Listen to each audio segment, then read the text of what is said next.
Okay. Can everybody hear? Everybody can hear? Listen, before we start the meeting, I want to touch on one item here. Okay, did everybody get my email that I sent out about the health unit, COVID? Okay, the breakdown of the zones. Is that efficient enough for counselors? I just want to know, okay, because that's all the information I could get, okay? And I know the frustration. I do know the frustration amongst these small business owners. I've been around to a few of them today, and they're frustrated. I understand it, but they have to understand too that it's not the council that makes the decision here. It is not the council. I'll repeat that. It is the numbers are at the health unit, and from the health unit, they go to Toronto, and Toronto makes the decision. It's not us, okay? And I hate to say it, and yes, there's going to be a lot of small businesses that are going to hurt, and probably there's going to be some that close over this, but it's unfortunate. But I just want council to be aware that we are concerned about the small businesses. And like I say, I did go to the health unit. Sunday, I did email them, and I got the email back, and I hope everybody got it. So thank you very much. Okay, and we're going to call the meeting to order right now for the budget session. And is there any conflict of interest amongst council members here tonight? Seeing none, okay, I'll need the adoption of the published agenda tonight. Could I have a mover, please? Councillor Bjorkman and Councillor Bowman, all in favor? It's carried, thank you. And I guess we'll go right into the presentations from administration. Chris, go ahead. Okay, thank you, Your Worship. If I can, I think it's council received an email about our arena. Our arena is being suspended today. I'd like to spend just a couple minutes to talk about that, just to kind of segue on what you talked about with the health unit and COVID, just for the public to understand. So as everybody knows, the region moved into red today, but knowing that was coming, there was plenty of discussion over the weekend with neighboring municipalities, CAOs, community services groups, the health unit, on the interpretation of what that meant for Parks and Rec facilities and community facilities. There was quite a bit of back and forth in terms of the numbers. Is it the number per facility? Is it the number per room? You know, if you had a 3-pad arena, is it 10 people per arena? Or is it 10 for the whole facility? So at the end of the day, the health unit provided us some guidance, which I will share with council in terms of, I think, the letter that we received, where Dr. Ahmed is noting that the interpretation of the health unit is it's 10 for the entire facility, regardless of capacity of the facility. So based on that knowledge, then Doug and team went and contacted all the user groups that we have in those arenas and said, based on the guidance from the health unit, these are the restrictions that are going to be in place. How does that put you, or what place does that put you in? Are you willing to operate in that manner where you can have 10 total, parents, coaches, visitors, everything on that, on those, whether it's on the ice or whatnot. So based on their input, the large majority, if not almost all of them, effectively ended their activities or suspended their activities. You know, some are talking about January, depending on how we go, but suspended their activities. So with that input from our user groups and the input from the health unit, then that's what led to our decision. Then it just doesn't become fiscally responsible to maintain the arenas open with such limited usage. So that's what led to the decision today. That decision has been made by, obviously, the City of Windsor, Lakeshore, Kingsville, Leamington, I believe LaSalle, Amherstburg are following suit as well. I think Tecumseh has 1 pad open, but they are definitely the lone wolf in that group. So I guess that's all I really wanted to provide council tonight. It was a little bit of update, a little bit of rationale, what went on this weekend and where we landed. We are continuing to provide programming because I do think that's, if there's a way that we can provide things that make sense for us staffing and financially, and we can provide that outlet to our users in our community, then absolutely we will try to do that. So any questions from council? Any questions? Go ahead, Councillor Bowman. Go ahead. Thank you, Your Honor. This goes to Chris. I mean, we have 2 ice pads and one pad has just got the ice going in at this point. Is that going to be suspended and withdrawn the ice, or what's happening with the main pad? Are we maintaining what we have or closing everything up? Sure. Doug and I had a conversation about that today. I'm just we discussed that. I had the same question for Doug. The fact that we put the effort and the capital into getting the ice surface ready, we're going to maintain the ice. It doesn't take, now that it's in, we're just leave it in, and then we'll reassess kind of January and see where we're at as a region. If things get worse, maybe we come back to you and say it's not worth it, or, knock on wood, hopefully things get better. It'll allow us to continue providing ice. So it's going to be left in. Maybe I'll leave it to Doug to speak more on the operational impacts, or not really impacts, with respect to that choice. You, Mr. Mayor. Yeah, once the ice is in, as we anticipated, have the second ice pad ready, and users using it this Friday. So we're just building it up right now. But once the ice is in, it's really doesn't cost much more to maintain it. You don't have your hourly floods. We raise the temperature a bit, being this time of the year, it's colder. So it costs more to take it out with your staffing hours. And if you have to put it in, your cost for the material and labor again. So at this point, as our CEO mentioned, we're just going to maintain it, reevaluate it. Most groups, if things change, are looking to come back January 4th at both rinks and Harrow. Thank you, Doug. Thank you. Councillor Darren, you were next. Thank you, Mr. Mayor. Good evening, everyone. I guess a question just for Doug. How is it going to be, is our staffing going to be affected? Are we going to try to move the staff around into different facilities, or are we looking at possibly having to do temporary layoffs? You, Mr. Mayor. Right now, staffing won't be an issue. Currently in parks and facilities, we're already down 3 part-time staff due to retirements. Other positions that came open and staff have bumped. Potentially by the end of this month, we may be down 5 part-time staff. So at this point, we're good with our staffing. So it won't affect that.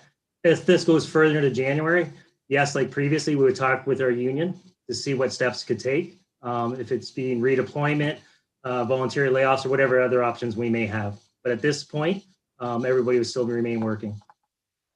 Thank you, Doug. Any other questions? Councillor Bondi, go ahead. Thank you, Mr. Mayor. Through you again, just on the layoffs in the staff. So our casual workers, would they be getting any hours, or would they just, I don't know how it works with casual workers. I'm kind of like a casual worker at the library. So I could see if this happened at the library, I just wouldn't get a call, right? Would it be better to formally lay off some of these individuals so then they can apply for some of the government assistance programs? Like, it's my one concern about our staff is, like, we're heading into Christmas, right? So if they're not getting any hours, how can they receive, but they're still on our books. So that's my first question, Mr. Sweet. Mr. Mayor, we're meeting with my staff tomorrow in terms of scheduling. In terms of casuals at this last contract, the union wanted that they could only be restricted to only work at the arenas. So with that, it limits what we can do with the casuals. However, we will talk with them and see what options they would like, because they could be back working in a week if things changed, right? So it's conversations we're going to have. But right now, we do have extra work in the arenas in terms of maintenance and preventive maintenance that they can assist with. Okay. Thank you. Further to that, I do know that, a lot of user groups have suspended their activities, but I am still getting asked from some ICE users in Harrow if at any point we open up to using the ICE again, if it could be, 10 local people using it. I understand that we're in red and it's 10 people per building, but mental health is so important too, and physical activity for adults and children, just to be able to get out that energy now that it's not as nice outside. I know that we're in a pandemic, I understand that, but the mental health of what people are going through right now with a lack of things to do is just going to increasingly get worse and worse. So that's something that's very much on my radar. Thank you, Mr. Mayor. Yeah, to Doug, you met with the user groups, didn't you, Doug? Yeah, so over this week and many conversations with the user groups. I think Mrs. Bondi's just referring to Councillor Bondi, referring to if just a family or someone wants just to rent the ice on their own. It's hard unless we have commitments for weeks on a time, because even one rental with the new protocols, we have to have a minimum of 3 staff on site. So there is a cost to us, and every time we have that rental, it's still full wages for our staff, full wages for utilities, and like I said, a minimum of 3 staff. So I understand and I appreciate that, but just trying to be fiscally responsible, we have to kind of weigh it both sides. Thank you, Doug. Anybody else? Okay, thank you. Oh, go ahead, Councillor Van Dolen. Go ahead. Yeah, thank you, Mr. Mayor. Through you, at this point, I don't have any confidence in the honesty of what we're being told. They're saying January 4th. I'm assuming that means March or April. It seems the way they've been operating right from the beginning is well, it's only 2 weeks, and then it's 2 months, and then it's 4 months. And so I don't think this is going to be over by January 4th. I would say this is going into the spring, because I think they're warming us up for a more severe lockdown, personally. Thanks. Thank you, Councillor. Anybody else? Councillor Verbeek, go ahead. Thank you. Through you, Mr. Mayor. Just to follow up, I would definitely agree with Councillor Van Dolen's thoughts on this. I've been feeling the same way, and that's certainly the direction they've gone all along. But I wonder, Mr. Sweet, if you can be looking at what Councillor Bondi was alluding to, maybe just setting up 2 days a week to see if there's small group rentals as opposed to our normal group rentals. To be honest, I was at my grandson's last hockey game last night, and my daughter and I were already plotting out to find out what arena we can rent an hour or 2 a week for the family, just to get out together to exercise the grands. So I mean, maybe there wouldn't be any demand, it wouldn't be worth it, but can that be something you keep on your radar, on the table in your discussions moving forward, to investigate 1 or 2 days a week, especially considering I do agree. I think we're probably in for a long winter. Thank you, Councillor. I can just speak to our past practice in terms of the town of Essex and the community service department. I think we've, through this pandemic, have taken steps with restrictions to make sure people can participate for a quality of life. Unlike some other municipalities chose not to, I think we've been proactive like that, and we will continue to be proactive where we can. Thank you, Doug. Okay, if there's nothing further, I'd like to move in Chris again to the introduction to the 2021 budget, please. Sure. Okay. Thank you, Your Worship. So through you, welcome, council, citizen, staff. Truly, thank you for being here tonight to allow administration to provide council with this introduction and walkthrough of the 2021 budget. Facing this global pandemic has made this year unprecedented for all of us and challenging for many of us in our community. So even with this required shift in focus, we talked before that we were able to maintain and deliver on our commitment to provide these essential municipal services to citizens, stakeholders, and business owners. As we noted in our recent meeting on the corporate strategic plan update, staff, as Doug just noted, we found innovative ways to provide critical programming, right, for that quality of life, for that mental health, right, and services. And we achieved a lot of progress on our corporate strategic plan. So I know I've had many discussions with council on previous occasions, and one of the wants as CAO that I wanted, I guess, was for both administration and for council to have a thorough knowledge and truly an understanding of the budget and the budget process, right? Including understanding the pressures and all those constraints as well. I think through the creative vision of our Director of Corporate Services, Jeff Morrison, and his team, that we're really achieving that. You know, we ensured all staff were involved in this process. That's been going on for several months now, and that each one was accountable for their own division and their own budget.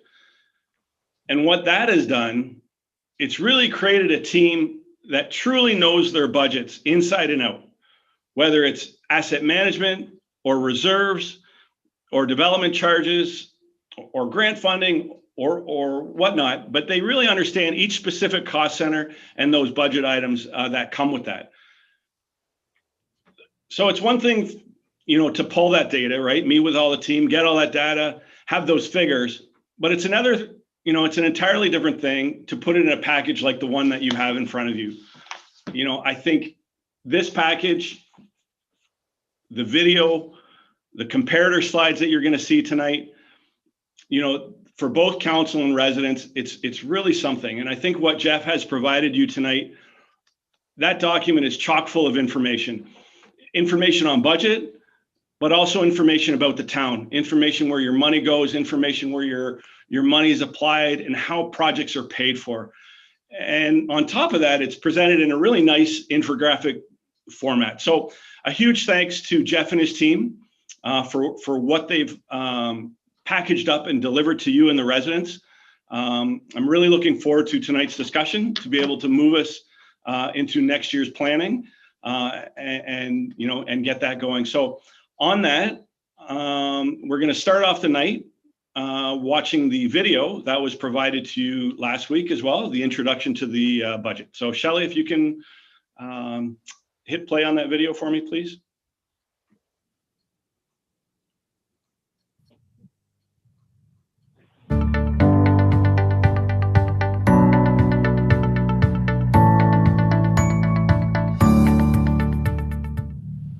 Hi everyone, my name is Kate Drusevich. I am Manager of Finance and Business Services here at the Town of Essex. We are going to provide you with some background and budget highlights in this video.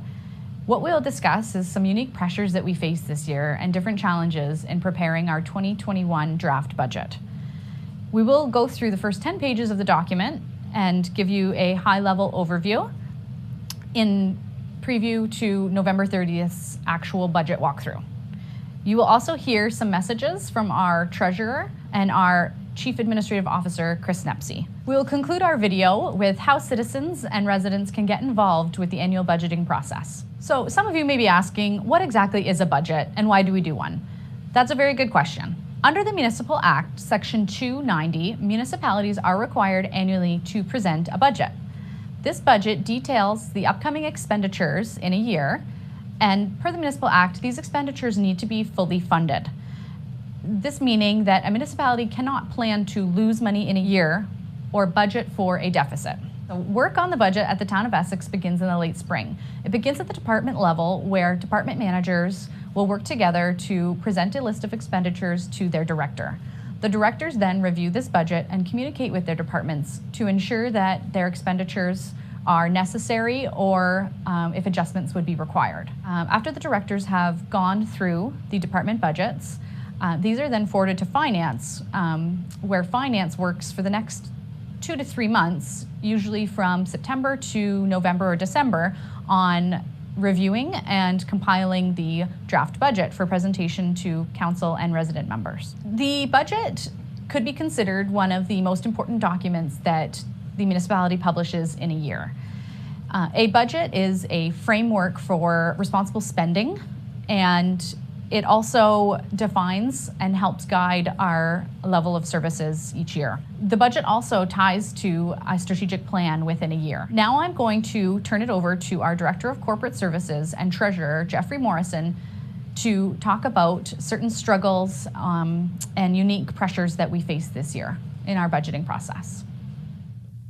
Oh, thanks, Kate. Great introduction. Now I'm going to move into the Treasurer's message, as found on page 6 of the 2021 budget document.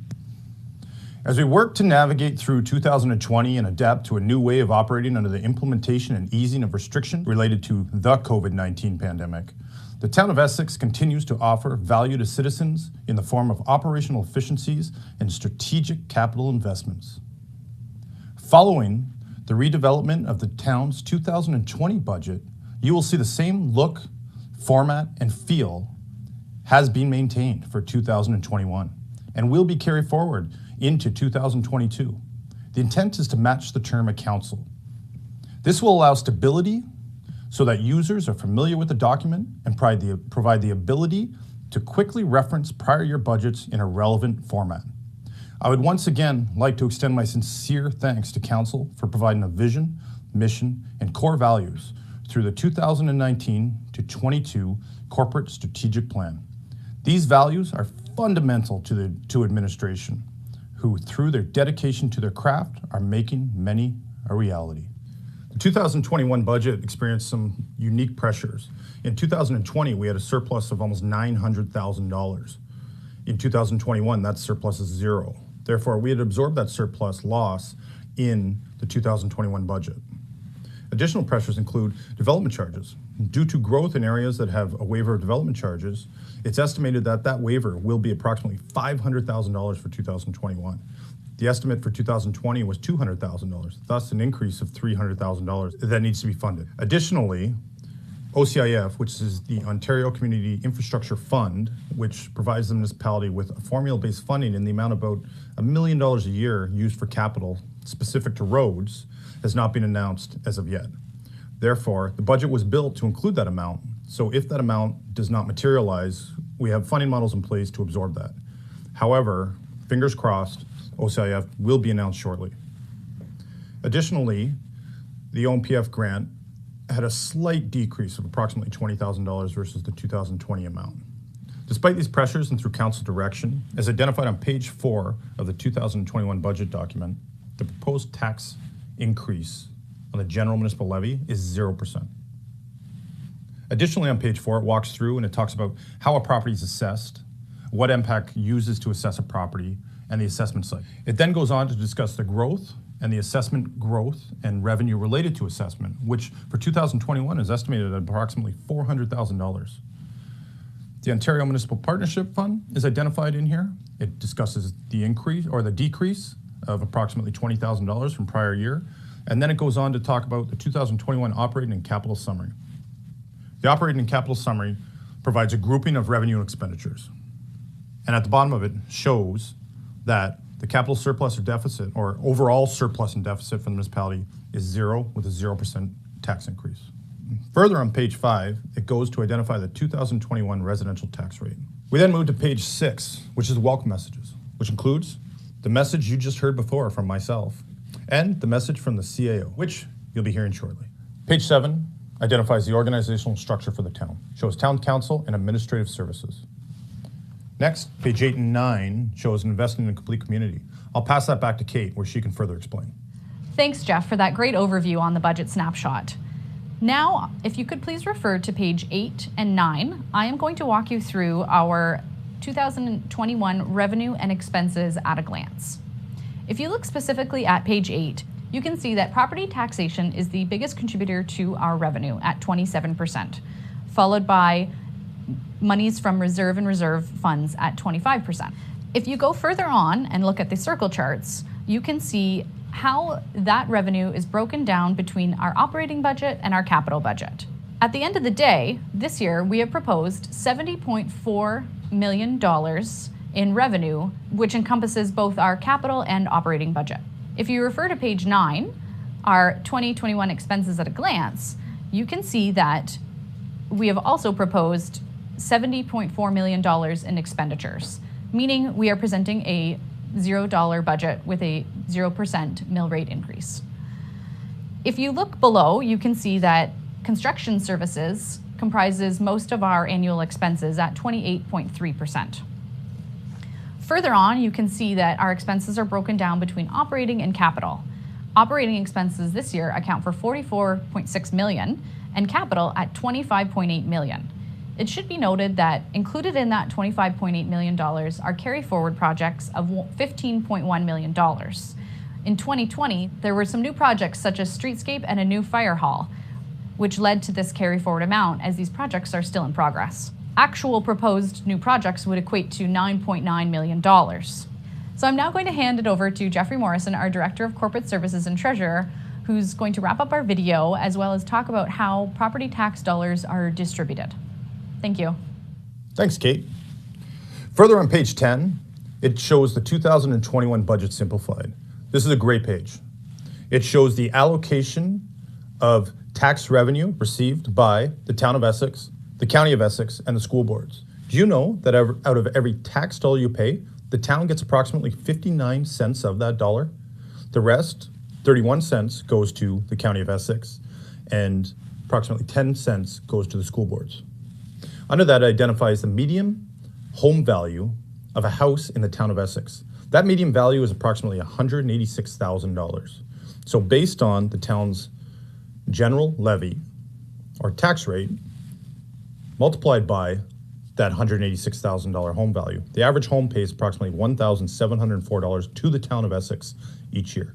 Furthermore, for every $100 of property taxes you spend, it provides the allocation as a percentage and dollar figure on what division or core service within the municipality it goes to. To the first 10 pages, we get into the breakdown of the 2021 operational budget and the capital budget. It provides more detailed view of expenditures and revenues for the 2021 budget year. Next up, we're going to hear from our Chief Administrative Officer for the town of Essex. Over to you, Chris. Thanks, Jeff, and thanks, Kate and team, for all the hard work in putting this together. The town saw declining revenues, increased operational expenses, and significant changes to operations in 2020. Yet in the midst of all these challenges, we maintained and delivered on our commitment to provide essential municipal services to citizens, stakeholders, and business owners. When the pandemic hit, the town responded with resilience and adaptability to ensure programs and services continued to meet the needs of our residents. Staff members from across the organization have stepped up and found innovative ways to provide critical programs and services. The impacts of COVID affected the 2020 budget and will affect the 2021 budget and future forecasts. It has provided a heightened sense of awareness of the financial challenges facing many town of Essex residents and businesses. This council has looked to address these challenges while continuing responsible budgeting practices, steady asset management undertakings, and reacting conscientiously to growth, all while protecting the strong financial position Essex has held for many years. As a corporation, the budget is one of the most important policy documents. And as we look ahead to 2021 and beyond, the work of providing effective municipal services is more important than ever. As the local community recovers from a global pandemic, citizens will look to our facilities, parks, playgrounds, roads, trails, and everything in between for both stability and value. The 2021 budget reflects the new normal without altering the core mission and vision of this council to make the town of Essex a prosperous, sustainable, and thriving community for families, business, and development. To wrap things up, we'll go back to Jeff. Okay. Thanks, Chris. Additionally, you can find the Town of Essex 2021 budget on the town's website. You can email or call the clerk's department if you request a hard copy, and that copy can be printed and made available to you. Please tune in on November 30th for the budget introduction and walkthrough. Additionally, the next budget meeting is scheduled for December 14th. Thanks everyone for watching, and have a great day.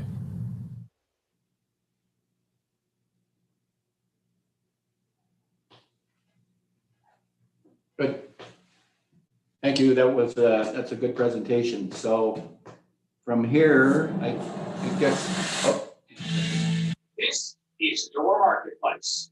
The season for you. sorry about that. I guess we'll move, I guess, Jeff, I guess you can move right into to the budget then. If you're ready, Jeff. Oh, thank you. Through the chair. So now we're going to move into the slides that I usually present in person and walk through. They're the big poster boards that show some comparators of Essex to the surrounding municipalities in the county. So the first slide is, how big is Essex? So It shows the land size in square kilometers of each municipality in Essex County. Essex is the second largest body of land in Essex County. Essex is 278 square kilometers. Lakeshore is 530 square kilometers, which is the largest, and Leamington is 262 square kilometers, which is just below us. Next slide.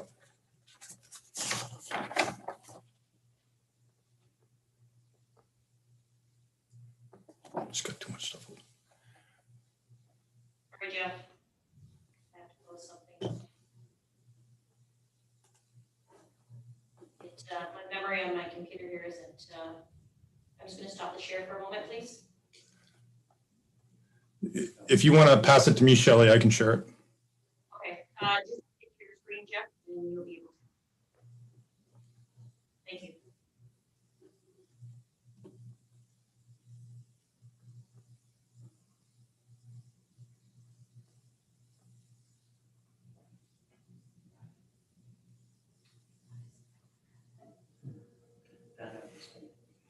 Bear with us.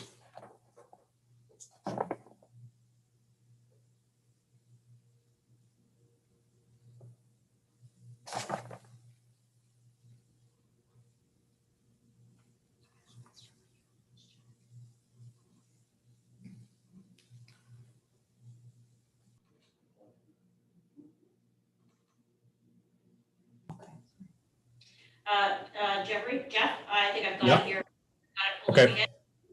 Perfect. And I've shut some of the. I have 4 different screens open, so I wasn't sure which one was going to ask to share. So, okay, so now we move on to total lane kilometers. So total lane kilometers of roads in each municipality in Essex County are shown below. Essex has the second largest total number of lane kilometers at 694 lane kilometers. Lakeshore is 1,058, and next closest is Leamington with 566. So once again, we have 694 lane kilometers of roads. Next slide. Total number of bridges in each municipality. Lakeshore has the most at 110. Essex is second at 58. Leamington has 55. So the purpose of these last 3 slides was to show how big Essex is in square kilometers compared to its neighbors, and to show how many lane kilometers and bridges we have, as those are generally our most expensive assets as an entire group in our asset management plans. Next slide.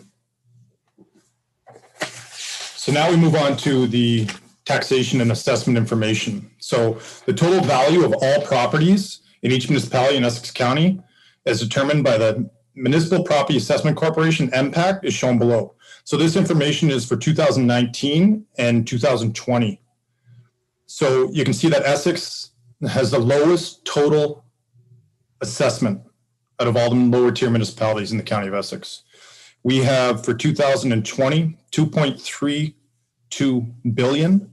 The largest has 5.95 billion. So we have the second most amount of roads, second most amount of bridges, second largest land size, and the lowest total assessment. Next slide. Next is the total revenue from property taxation in each municipality in Essex County. It's calculated when the total value of all properties, total assessment, which you just saw on the last slide, is multiplied by the tax rate, which is the mill rate, as determined by each municipality. So that's our tax rate, which we've, per council direction, have kept at 0% this year. Keep in mind that there are a number of different property classes, residential, commercial, industrial, et cetera, in each municipality, and each property class has a different tax rate.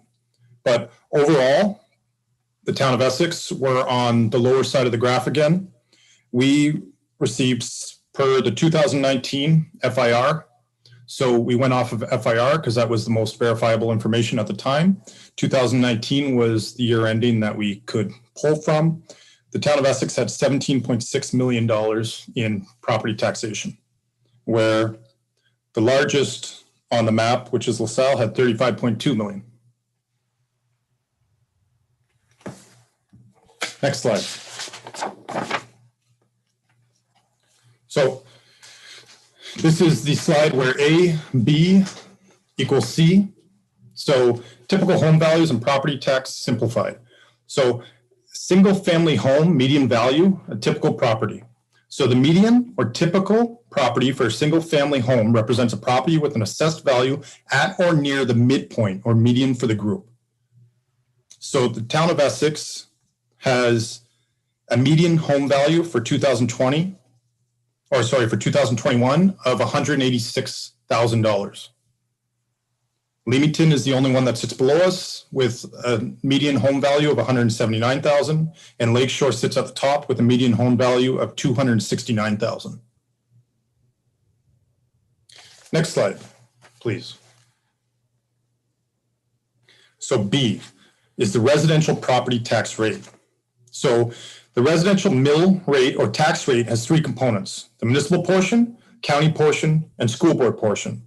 The mill rate is multiplied by the value of a property as determined by MPAC to determine the amount of property tax paid annually.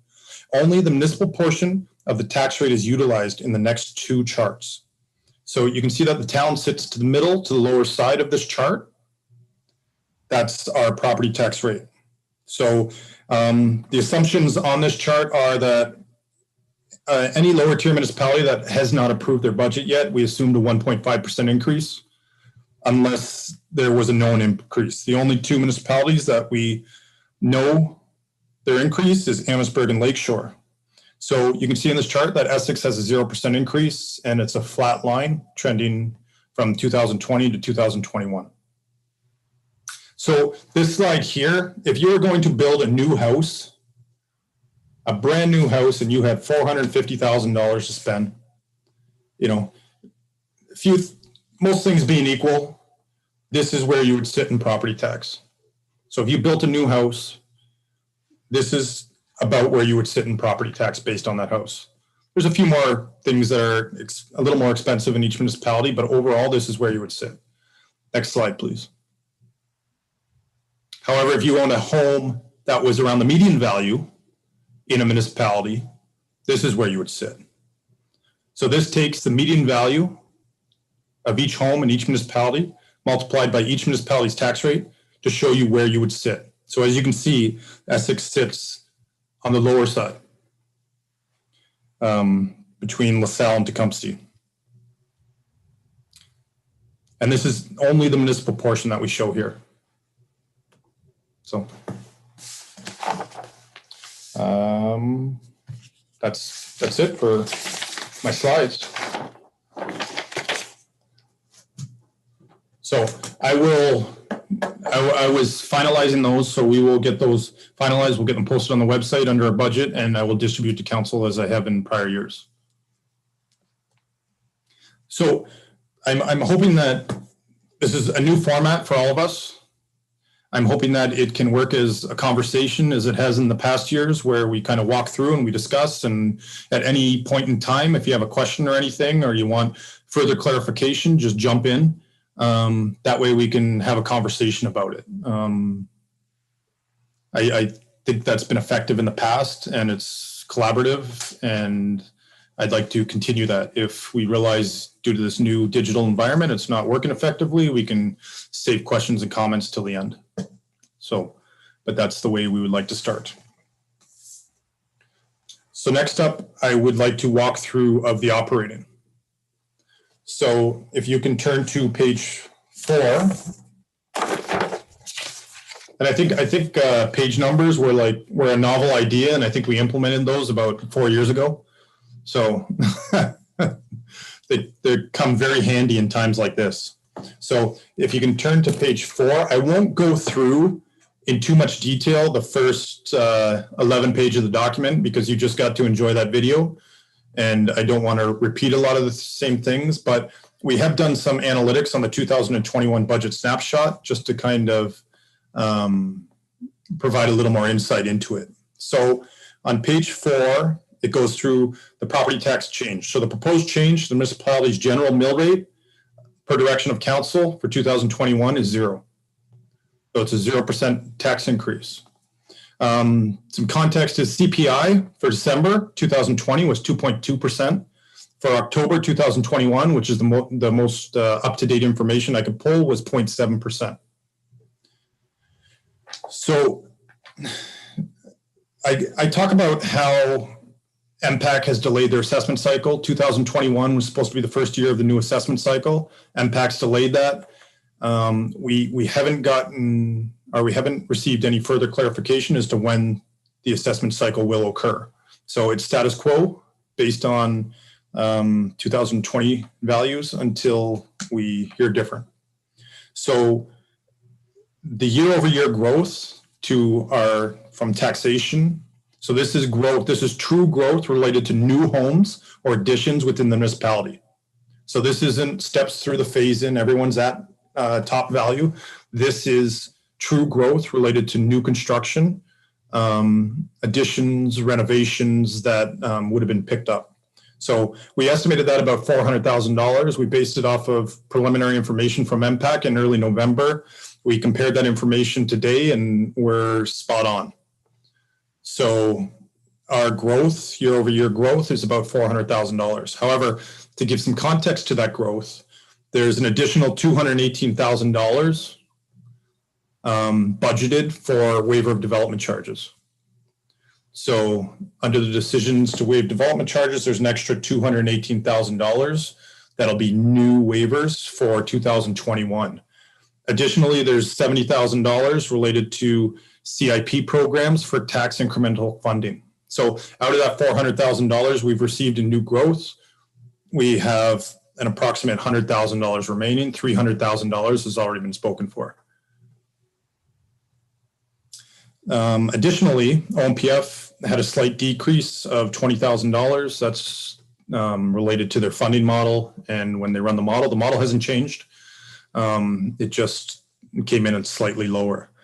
We also lost our carry forward that we had for 2020. It was approximately $900,000. So for 2021, that carry forward is gone. It's zero. And now I'll walk through the chart, the operating summary chart here, and I'll talk about some of the big changes within there. Are there any questions prior to getting into that? Any questions? No, go ahead, Jeff. Through the chair, it's a little awkward presenting this year because usually there's there's clapping and cheering and there's excitement in the room and you can it's like a boxing match, but today it's like silence. So so bear with us as we walk our way through this. So the first one that I want to draw attention to is under the grouping contributions from developers. So this is $483,393 increase. So this increase is related to development charges. So based on forecasts and growth, this is additional development charges that the town is forecasting to get in 2021. So this isn't in and out. So this $483,000 doesn't go to offset the bottom line. This has a direct transfer to reserve on the expense side. And I will identify that once I get down to the expense side, exactly where that comes from. So that represents 1.1% of the total operating revenue increase right there. So once again, that's $483,000 related development that has an offsetting expense moving straight to reserves for development charge reserve. So the next item is interfund transfers. This increased by $196,481. This amount is related to a prior period adjustment identified in the 2019 year end. So capital owed operating, approximately $200,000. So in prior years, capital had funded, operating had funded approximately $200,000 worth of capital where it shouldn't have. So that was identified in 2019 year end and we corrected that. So it's approximately $200,000. I will then go down to prior year surplus. That's approximately $900,000. We've already touched on that. That was caught up in this prior year adjustment also. So that's zero for 2021. Property taxation is the next line item. I touched on that briefly. We have $400,000 that's related to new construction, so new houses coming on the roll. So, however, it's being offset by $218,000 in wave development charges and $70,000 in CIP programming. And that has, those two have an offset on the expense side. Next up is user fees and service charges. That had an increase of $447,575. So out of that, approximately 130 is related to water that will be transferred to reserve. So it has an offset in expense to go to the life cycle reserve for water. On the other side of that, there was about $212,000 related to wastewater or sanitary sewer. So that amount is offset under expenses also as a transfer to reserve for the life cycle accounts. So that makes our total operating revenues $44,653,183 for 2021. Overall, that was a 1.6% increase to operating revenues, but as identified, there's a significant amount of revenues in there that have offsetting expenses. So when I take that into consideration, we actually absorbed a 0.42% loss on the operating revenue side when you have those offsetting expenditures. So now I will move into operating expenses. The first one I'd like to identify is contracted services. So contracted services, we have a $360,000 decrease in expenses in there for 2021. $100,000 is related to biannual crushing operations. So that's the crushing pile that we have over at the pollution control plant across the bypass there. We have the rubble there and we crush it into stone. Very cost effective.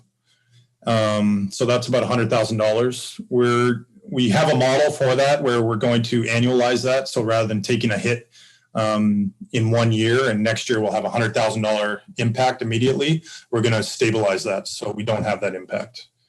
But that will happen next year and beyond. The next is a reduction in the OPP contract of $118,000. So that's based on the model. So OPP updates the model annually, and based on the calculations that flow through, we ended up having a savings per household. So we have $118,000 savings for 2021. Union water supply, we have a reduction of $186,000. That was based, we went back and we looked at our 3-year and 5-year averages, and based on usage, we corrected that. And so we're trending downwards. So we adjusted it by $186,000. And then I will move on to, are there any questions thus far? Any questions?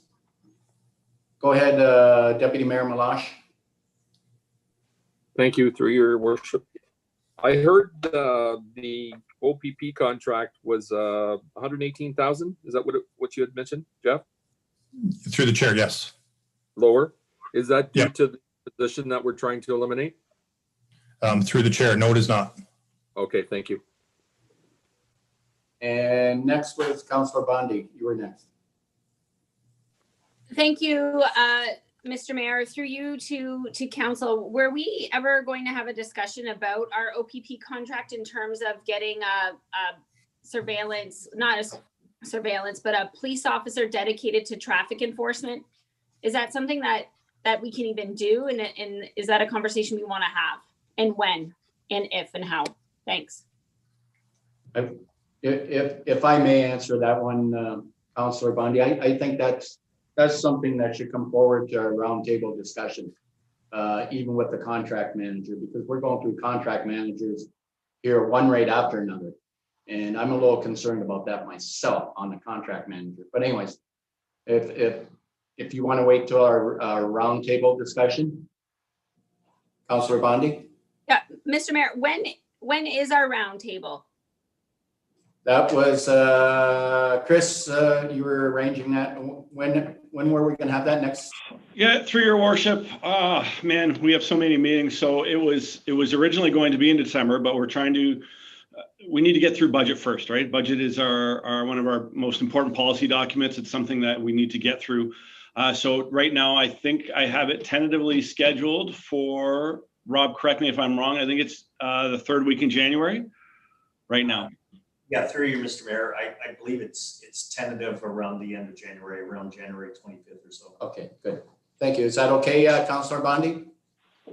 Well, I mean, it's going to have to be. It's just if we're talking about budget, if it's a budgetary item, I don't know how talking about it in roundtable would be suffice, right? Like if we want to start talking about our budget, we should be talking about it in budget, but that's okay. I just wanted to raise it that I thought it was something that we would discuss at some point during the budget. Okay, thank you. Councillor Verbeek, go ahead. Thank you. Through you, Mr. Mayor.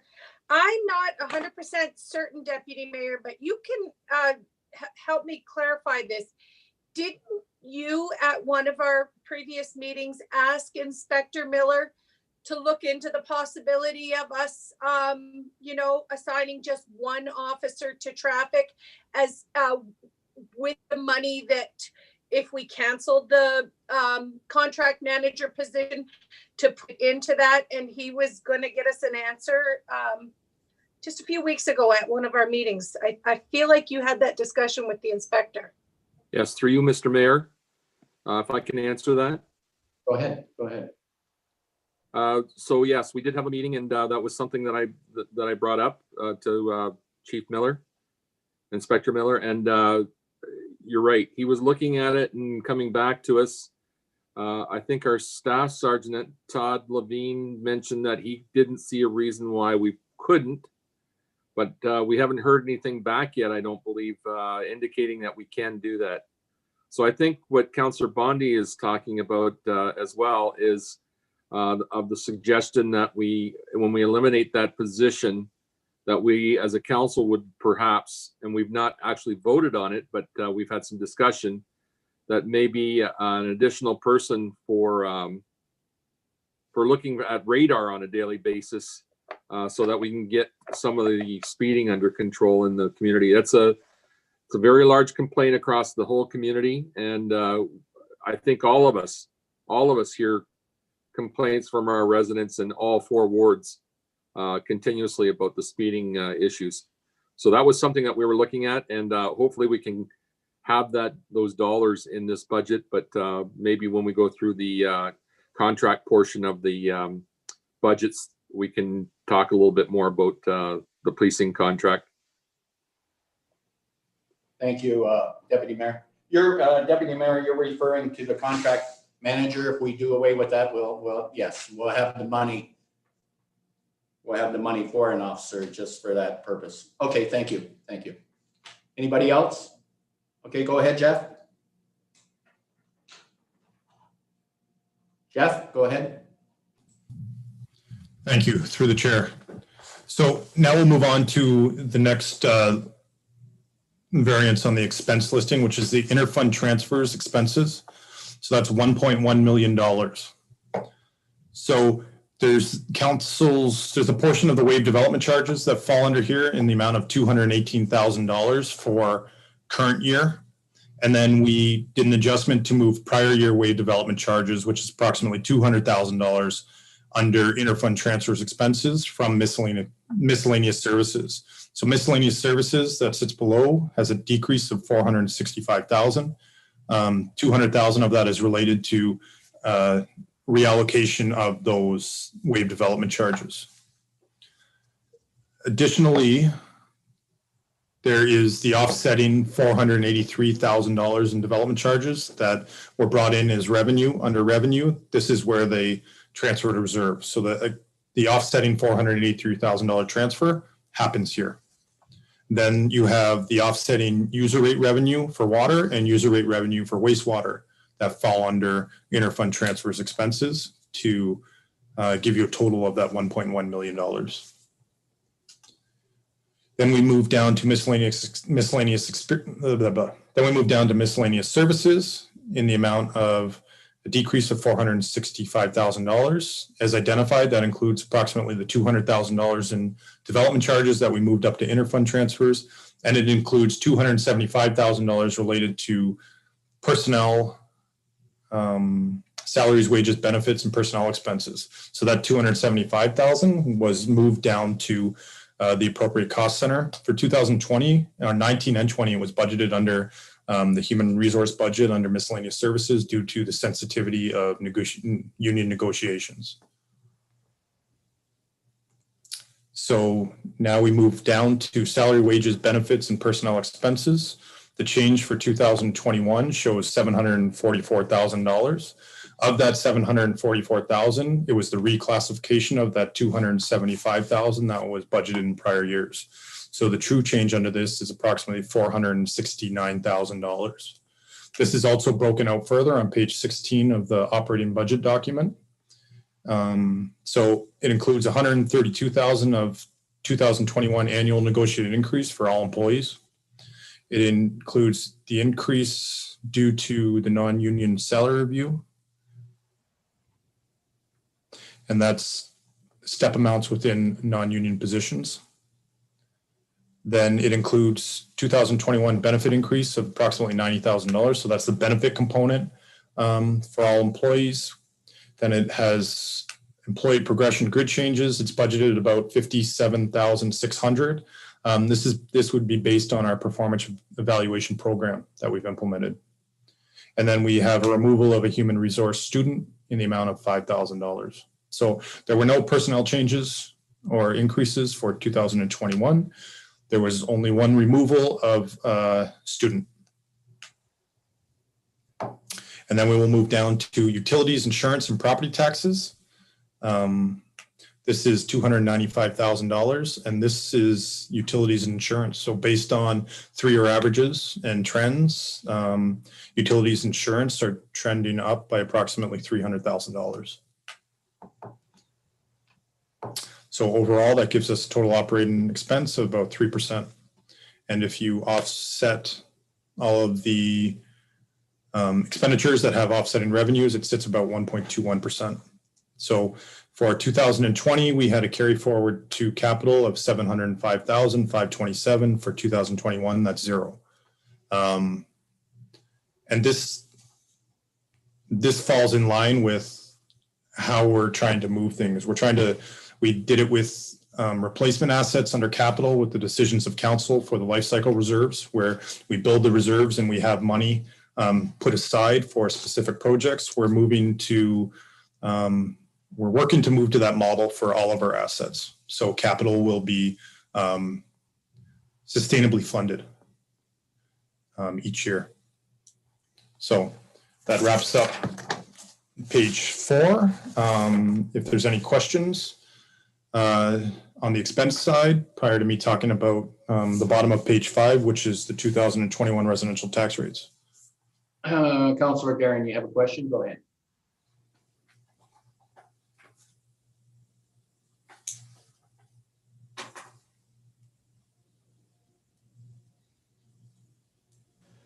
Sorry, something came up and I couldn't get to the unmute. Yeah, through you, Mr. Mayor. So to Jeffrey, I'm just wondering, I know for budget purposes, we're not having an increase in employees or anything like that from year to year, but we did not have students this year. And there would have been some money allocated for that last year. And I don't know what that sum was, but I'm sure it was a couple $300,000. Where does that money show in the budget, or where does it show that where it's went? Through the chair, looking for clarification. Are you talking about the savings that we would have had in 2020 from not hiring students? That's correct. So that savings from 2020 from not hiring students, it was included on the November 2nd, 2020 report to council on COVID-19 financial implications as of September 30th, 2020. So those funds, any cost savings measures that were implemented in 2020, they're going to offset the over expenditures in different areas in 2020. we contained in that report, we acted early, so we did have some significant savings related to that, and it mitigated our loss down to, I think it was approximately $100,000 prior to interest loss. So we did experience a loss related to COVID of $100,000 as of the end of September, and savings related to wages went to offset increase in expenditures. Good. Thank you, Jeff. Anybody else? Okay, go ahead, Jeff. You can continue. Okay. So through the chair, now I'll move on to page 5. At the bottom of page 5 shows the 2021 residential tax rate. So that shows the 0% increase across the general municipal levy. For 2021, there was a 0% across the urban levy. There was 0% across garbage collection and disposal levy for Ward 1 and 4. We had the County of Essex in here at an estimated 1.45% based on their draft budget. However, I got correspondence today indicating that that trended down based on MPAC's rule returns. So I believe that's sitting just around 0.5% now. Yeah. 24 or something. Yeah. So the education levy, we have not received that yet. We see some counterparts estimating a decrease, and we see others estimating a slight increase. So we've locked that in at 0 right now. So just to be conservative.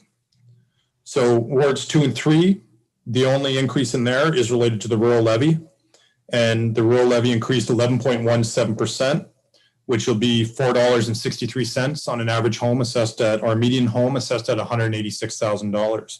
And to give that some context, the increase in the rural levy, the amount that we collected was $27,000 in extra money.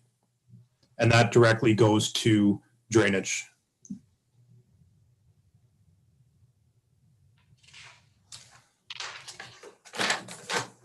So now I will move on to page 10.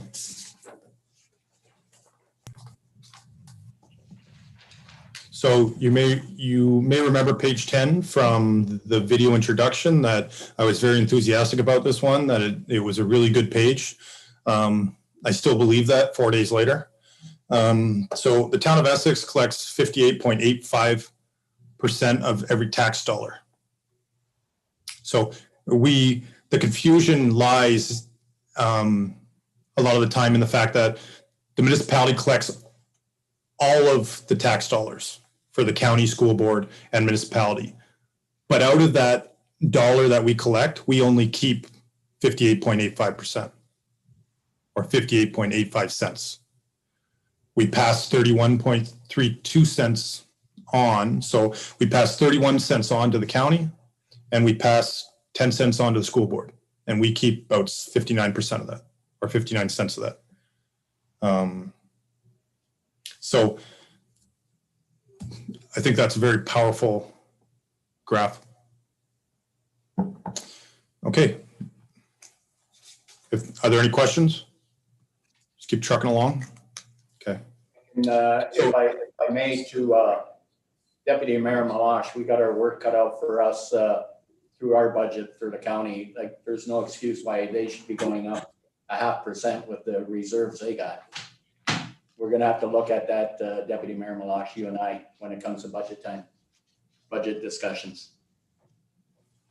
So I think we can support each other there and try to support our town to keep it at 0 there too. If this town here can come through at a 0, there's no reason why the county can't come through at a 0 too. So I'll just share that information. So, thank you. Okay, through the chair. So on to page 11, 2021 operating budget and 2022 to 25 operating forecast. So even though we kept the same look and feel as we have prior years, these are new title pages to lead you into the document. I just want to bring some attention to the 2022 to 25 forecast. It is rough. It is, we need to get in there and go through it and do our analytics on it. And we will come back at a later date with the COVID pressures and staffing pressures. We did not get through 22 to 25 operating forecast or capital. So we need to come back to that. So keep that in mind that this is a proposed document and those are drafts, those years. So it's double draft. So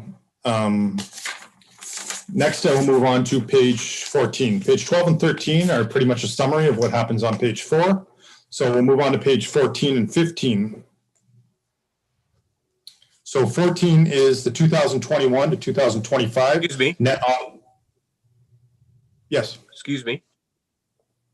Yes, go ahead, Councillor Vandendoel, go ahead. Thank you, Mr. Mayor. Through you, going back to page 12 here, you've got a projection, a forecast of property taxation, which drops between 2024 and 2025. Why is that? Through the Property chair. taxation. Yeah, through the chair, we are not done the forecast portion. So 22 to 25, we need to finalize the forecast portion. We will be reporting back to council after the 2022 budget or 21 budget. Once we get that finalized, we'll come back with the forecast document for 22 to 25 to discuss with council and get direction and Yeah, I get that, but I just don't understand how this projection can go down. I mean, somebody's got their mic input on. You can, if people check your mics, your mic on. Go ahead, Councillor. Go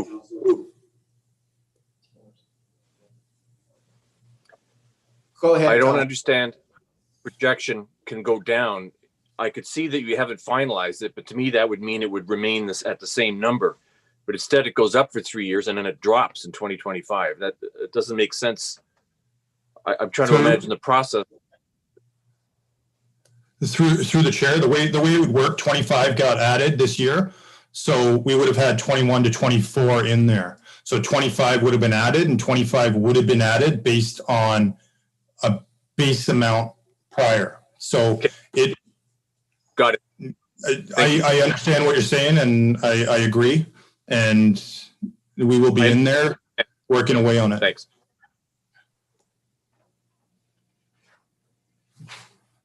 Okay, go ahead. Okay, so on to page 14. So page 14, this page 14 shows page 4, just in a different format. So where page 4 showed it by revenue and expense groupings for operating, or page 12 and 13 shows it by revenue and expense groupings for operating, page 14 shows it by cost center or division. So it just shows it in a different way. I won't walk through this page.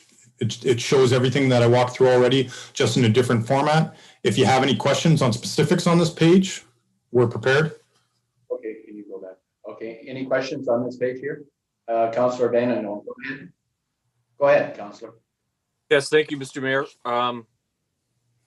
To Mr. Morrison, why has the operating expense for Station 2 gone up 60%? Or why is it expected to? Through the chair, that would be related to fire station number 2 and debt servicing. So the debt servicing for fire station number 2 is included in there, and it's approximately $208,000 a year. So there were some reductions within that cost center, but overall it was a $208,000 a year amount for debt servicing. Okay, and that will remain at that level for years, presumably. Yeah, and we've absorbed that through the 2021 budget. Thank you. You're welcome. Go ahead, Jeff.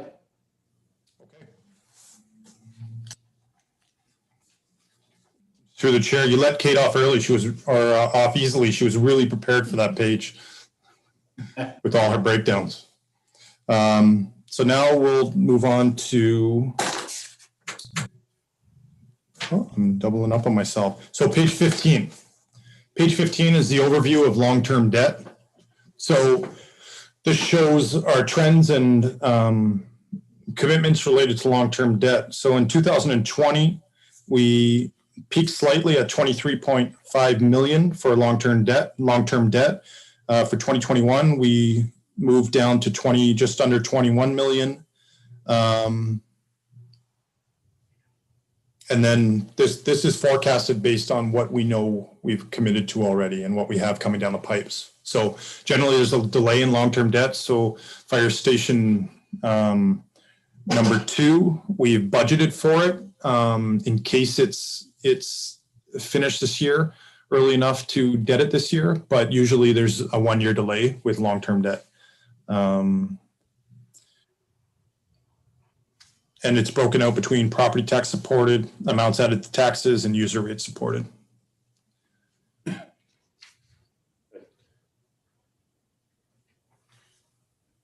And it shows not only our balances, but it shows our long-term debt principal and interest payments by department. So those are our commitments year over year.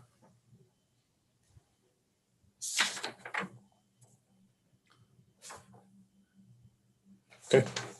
And then we will move on to page 16. So page 16 is the personnel overview and expense summary. I touched on this on page 4 on the walkthrough and the breakdown. To reiterate, there is no changes for 2021 other than a reduction of 1 student related to human resource.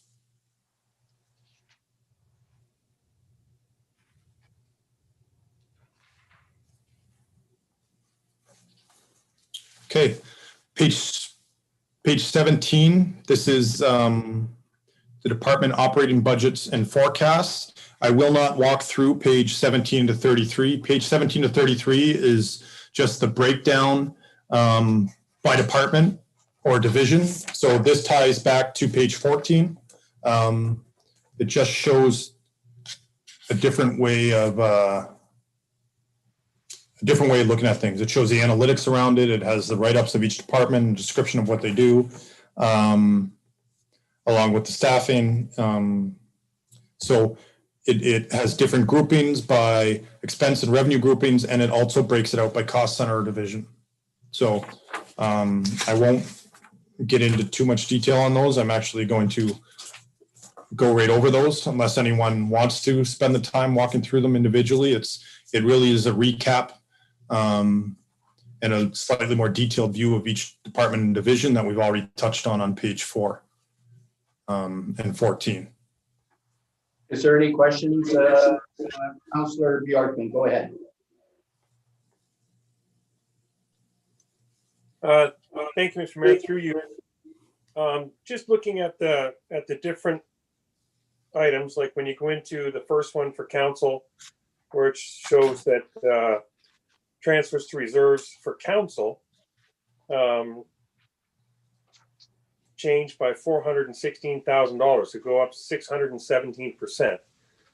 On the next page with the police, the drop of 4%. The next page, nurse practitioner, a change of 49%. I think what would be helpful on these, and we had it a few years ago on the budget, was when we get to these pages, there would be a small notation at the bottom of the page just regarding big hitters. So it's good that we've gone through earlier tonight and we've looked at a lot of these things, but when you've got those things that show those kinds of changes and there is no explanation to it, you know, I'm going through here now, marking every one of those, so I'm gonna make sure to ask the question, what was the reason for that big of a number?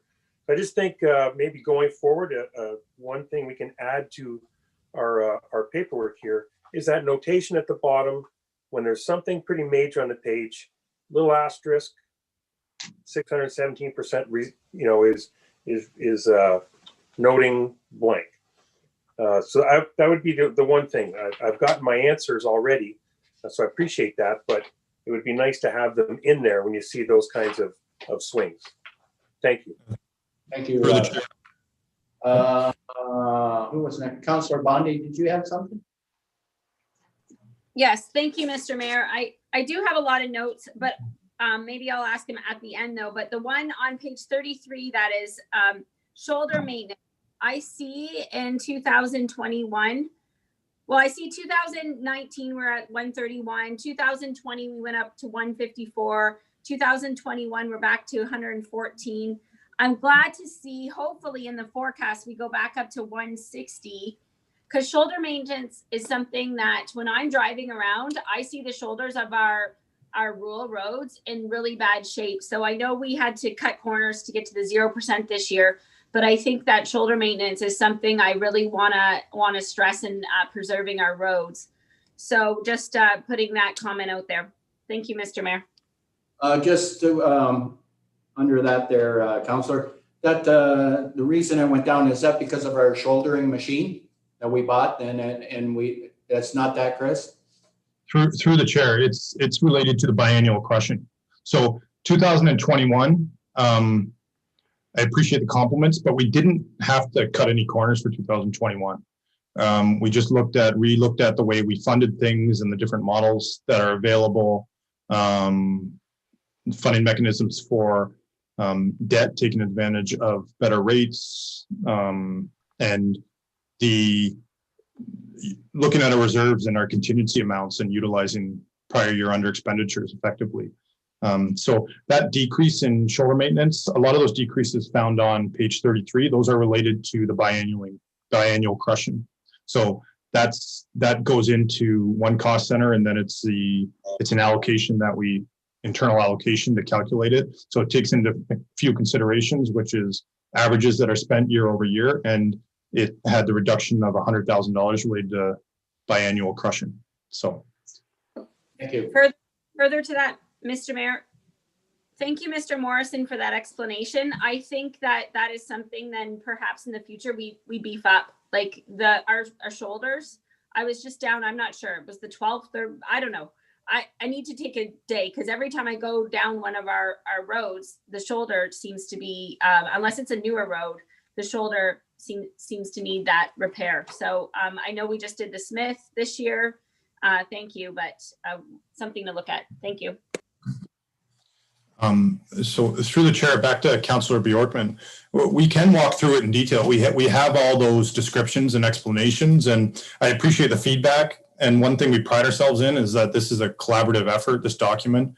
We build it on the admin side, but I truly believe it's a collaborative effort. So that was good feedback, and we could get rid of those little bar graphs right at the bottom that are fun to look at, but might not provide a ton of information, and potentially asterisks and provide some descriptions down there. So would council like to walk through each one of these? I have you till 9. So. That's fine. Okay. Go ahead. Okay. Yeah. Okay. So we'll skip over. We'll skip right over to page 35.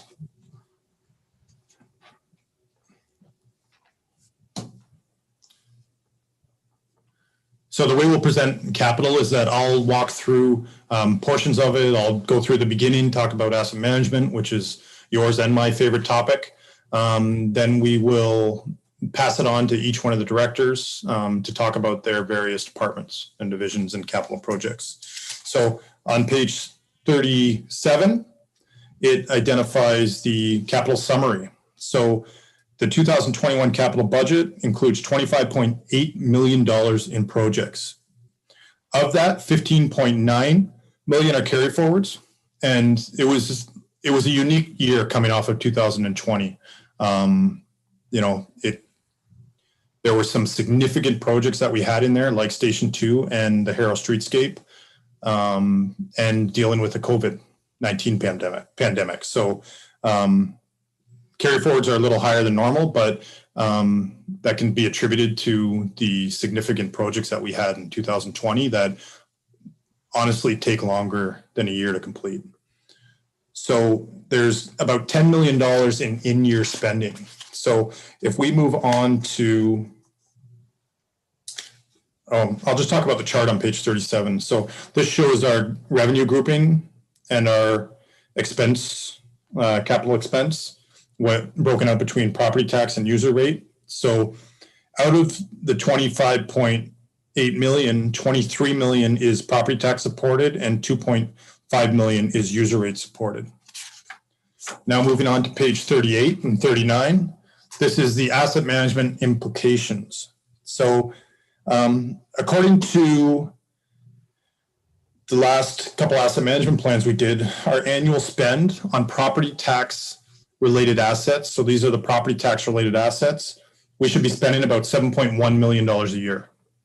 And this value in here, I inflated that out to current dollars because based on the plans, it's at about 6.3 million, 6.2 million. So I inflated that out to current dollars. So we should be spending about $7.1 million a year. For 2021, our actual spend on replacement and upgrade assets, so these are assets that would be funded from our life cycle, asset management life cycle reserve, and a combination of other funding, is 8.4 million. So we're spending $1.3 million over what our asset management plan is telling us we need to spend. So that's okay. Don't panic. The nature of it is that you'll have some higher expenditures in some years and lower expenditures in other years. So you'll have some peaks and valleys, as long as those peaks and valleys average out to that average annual requirement. So now we get down to new and upgraded assets. So we have a philosophy where upgraded assets, if you're replacing something with something that falls outside of the original asset, it's 50% funded through our asset management lifecycle reserve and 50% funded from some other form of funding. So new assets are funded 100% outside of the lifecycle reserve because they didn't contribute to it or pay into it. So they can't be funded through it. So they have to be funded through development charges, through contingency reserves, through property taxation, et cetera. So there's approximately $1 million worth of new and upgraded assets in this budget. Last year, there was $3.5 million worth of new and upgraded assets in this budget. So that's great. We're getting more. We're providing, better assets or a different type of asset, but those assets aren't contributing to our life cycle reserve. So that's a conversation that we'll need to have at a later date, is to how these new assets tie into our asset management plan and what the funding model looks like for those. So that way we can make sure that we're sustainable. So if you turn on to page 40 and 41, it gives us our asset management snapshot. It's the overview of all the assets in the municipality. You'll be familiar with it from last year. And yeah, it's a great infographic. So now we turn on to page 42 and 43. So page 42 and 43, this was introduced last year. This shows our asset management lifecycle reserve forecast. So our beginning balance for 2020 was approximately $5.8 million, $5.9 million. It shows the contributions into it from landfill, our capital levy, the ELK promissory note, and operating lifecycle reserve contributions, and then interest. So you'll see further down in 2023, I have earmarked in there a new capital levy to cover lifecycle contributions of new and 50% upgraded assets. So based on the last 3 years expenditures of new and upgraded assets, it would be approximately a 1.45% capital levy that need to be introduced in 2023. That's not being introduced. It's not being committed to. It's just in there for information, for food for thought, because we do have new assets and upgraded assets that we need to start thinking about how we're going to fund those. Any questions? No, go ahead. Okay. So once again, so now we'll move on to page 45. So page 45 is the 2021 capital budget. I want to note that due to the timing of the budget and variance reviews of our 2020 capital projects, there may be some capital projects that aren't captured in here. I think we have a list of 3 right now, and it's just a timing issue between when we compiled the budget to now with what we forecasted to be completed and what's not. So, and they're carry forward projects only. They wouldn't be projects that require additional funding. They're projects that were funded completely in 2020. Okay, so I want to kind of identify a few unique things about this budget right now prior to getting into capital. So operating, we've worked hard to get operating and capital to a position where they're almost truly separate documents. So the operating budget has a 0% increase. The capital budget has a 0% increase. So food for thought, and this is the model that we want to maintain moving forward, that any increase can be identified and divided. That way, if we come in a year where it's a 0.5% increase on the operating side, or a 1% increase to match inflation, and then on the capital side, there's a 1% increase, that 1% increase on the capital side will always stay with the capital side.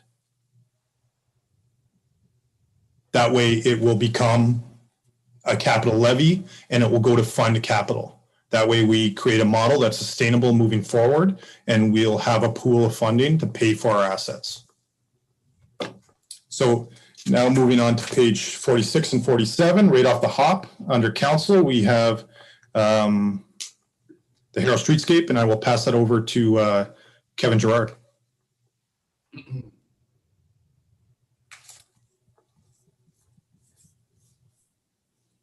Go ahead, Kevin. Hi, good evening, Mayor and Council. I'm just going to pull up some slides I have prepared.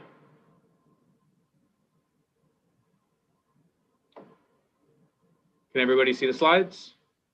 Yes. Okay, excellent. So good evening. So I'll present just a quick overview of the streetscaping projects for the 2021 capital budget. As you're well aware, Council approved the streetscapes in 2019, and we've been forging ahead on moving these forward. The streetscapes are going to really provide an economic development boost that will help connect services and the community. It'll display the roots of the community and further beautify it and make it a real place to come and visit. So first is the Harrow Streetscape. So the Harrow Streetscape was designed in accordance with the design guidelines adopted by Council. It will include road paving, water main replacement, storm sewers, sidewalk reconstruction, street lighting, landscaping, and furnishings such as garbage cans, benches, and bike racks. As part of the Harrow Streetscape, you'll see the total budget included. It includes $4.75 million worth of roads and roadside improvements, which would include all of the furnishing, street lighting, road paving, and sidewalks, etc. The storm sewers, we're looking at about $473,000 worth of storm sewers and $265,000 worth of water main, which is funded through user rates from the water budget. As you're well aware, Essex Center Streetscape is also upon us. So what we've done is we've included some budgetary figure of $460,000 to move forward with the design in 2021 of the Essex Center Streetscape. The plan is to complete the detailed design and tendering of that project in 2021 with the intention of constructing in 2022. So as you've seen before, this is the schedule that was originally drafted and put in front of Council. You can see from the schedule that the Harrow Streetscaping project was intended to be completed by the end of 2021, which we are confident that if our tender prices come in favorable, which we're expecting to close in December, that we'll be able to complete that project in the summer of 2021.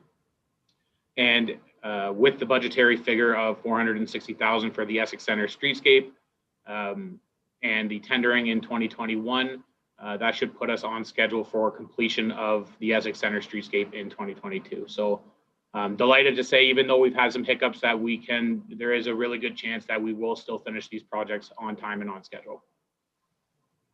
Thank you. Thank you, Kevin. Any questions? Thanks for the presentation, Kevin.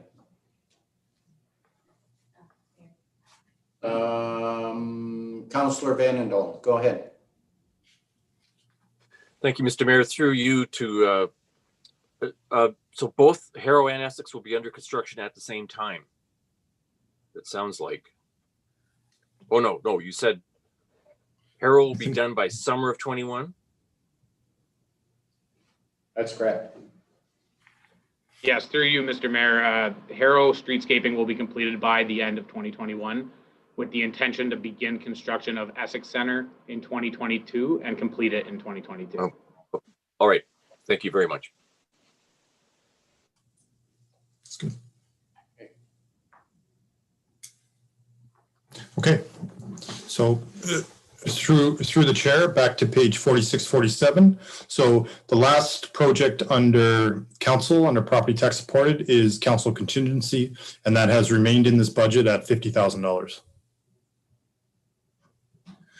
Next, we move on to the division office of the CAO. That includes a ductless HVAC unit for the director of infrastructure's office, in the amount of $4,621 funded from contingency reserve. Next up is division police, new ductless air conditioning unit for OPP satellite office at ECC. This is to upgrade from the window units to a ductless unit in the amount of $10,750, and that's funded from contingency reserve. Next is police contingency in the amount of $25,000. There's $10,750 from 2020 unspent, so prior year funding, leaving a balance of $14,250 funded from reserve. Next is division cemeteries, remesh fence at Erie Cemetery. This would be an upgrade. So it's half funded through the asset management plan and half funded through other reserves in the amount of $16,790. Next would be sign replacement at cemeteries. This is to replace the historic signs. This is an upgrade, so half funded through asset management reserve and half funded through contingency in the amount of $5,000. Parking at Colchester Memorial is next. This is new parking related to the columbarium. It has a cost of $5,000, and it is related to $5,000 coming from other reserves in the amount of $5,000. So I'm just going to take this, stop at this spot to talk about reserves quickly.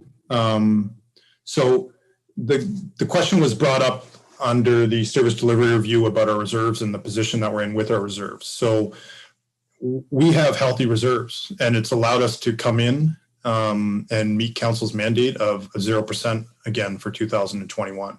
So one of the big impacts on our reserves for this year will be related to interest. We were getting about just over $1 million to $1.5 million a year in interest on our reserves. That's going to drop down to about $300,000. So we're going to lose out on approximately $1 million due to prime dropping. To give it some context too, I think our reserve amounts were sitting at, what was it, $60 million. However, keep in mind that there's carry forward projects, and any money that we haven't spent in year related to those projects goes into reserve. So it shows our reserve growing. So it might have been, 55 million the year before, and then moving up to 60 million, and it's exciting and everything. But portions of that money is already committed to projects. So the way we do it for our asset management reserve is that we identify the amounts that are committed and we track it through. That way we're not in a position where we think we have more than we do, because we're tracking it accurately. So out of that 59 million or 60 million that it showed in reserves for year end in 2021, we're forecasted to be sitting around 54 million. So we are having a decrease, but a lot of that decrease is related to the fact that it's projects that have already been spoken for, and they're coming to completion, and we're using those funds to fund those projects. It's kind of all I wanted to add on that right now. So now we'll move on to your favorite department and mine, corporate services division. Mayor, I have a question. Hold on, I couldn't see anybody. Who was it? Deputy Mayor Malaj? Yeah, you, Yeah, Mr. Mayor.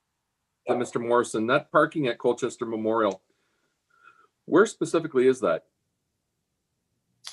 I will have to defer that to Shelley, the deputy clerk. Thank you. To Deputy Mayor Malash. So when you pull into the cemetery, it will be directly to the right, and it will be gravel to allow people to pull right in there so that they're not blocking the entrance or any of the drives. So they can pull straight in there. There'll be about 3 or 4 spots. But where specifically is Colchester Memorial? Is that the one off number 3 off of Pinkerton? Or where is it? No, this is out Off of Erie. Yeah, off of Erie. Off of Erie? Yeah, we just installed the columbarium there earlier this year. Okay. Thank you. Anybody else before I lose the screen again? Okay, go ahead, Jeff. Through the chair. So Division Information Technology, we have a SAN upgrade, which is a storage area network. It's a high-speed storage network that houses the municipality's virtual environment and all of its data. So this is an upgrade. So it's 50% funded through Lifecycle Reserve and 50% funded through other reserve. Then we have an IT strategic plan. This has been a goal for the last number of years. So we'd like to we have strategic plans for various other areas, and we'd like to get one for IT to make sure that everything is planned out and operating as it should. So this is new and it's $40,000, and this is coming from IT contingency reserve. And we have Microsoft software deployment. This is an upgrade. It's $39,000, half from Lifecycle Reserve, half from contingency related to IT. So what we did this year too, which is new, prior years, IT-related projects were budgeted under those departments or divisions that they fell with. But in order to allow IT to track these projects better, we've moved all those IT-related projects under information technology. So the next one is a community service project, and this is a wireless radio upgrade. This is replace the radio system within the Essex Recreation Complex. It has a cost of $10,400, and it's all funded from prior year. So it is a carry forward. The next one is another carry forward. It's LED screen replacement. So this is replacing the LED screen in pool area at the Essex Recreation Complex, and that's a carry forward from prior years. So it's fully funded. Then the next is a new project for 2021. It's replace intercom PA system at the Essex Recreation Complex. This is replacement. However, it's only half funded through our Lifecycle Reserve, and it's half funded through the school board due to the cost share agreement. And then the next is a projector replacement at the Essex Center Sports Complex, and this is funded through our Lifecycle Reserve. Next, I will move on to human resources. So human resources looking for an HRIS system. So this would be a human resource information software system. So it will allow us a better grasp and tracking of employees, employee information, anything HR related. And it's got an estimated cost of approximately $40,000, and it's funded from contingency reserve. Let's just go and see if there's any questions here before we move any further. Sure. Any questions? Yeah, go ahead, Deputy Mayor Malash. Thank you, through your worship. I'm not sure who would answer this question, but the information, human resources information software is coming from contingency. And so is this something that we've been planning for a number of years already, that we would have this expenditure in this year? Through the chair, we've identified a need for this. The need began approximately 6 years ago. We wanted to implement the system within our general ledger within GP, but it didn't function as we had hoped.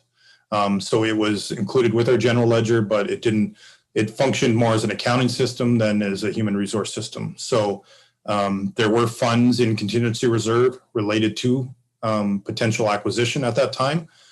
There are other funds, and we've been going through, and one of my projects for late 2020, early 2021 is a reserve management plan.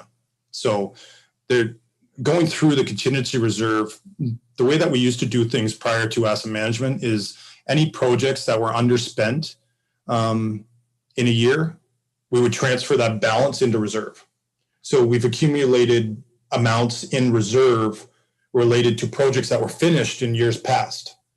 So now we have those amounts, and we identified those amounts. And for 2021, we made a conscious effort so we could achieve that zero to identify those amounts and offset them to a project that's related.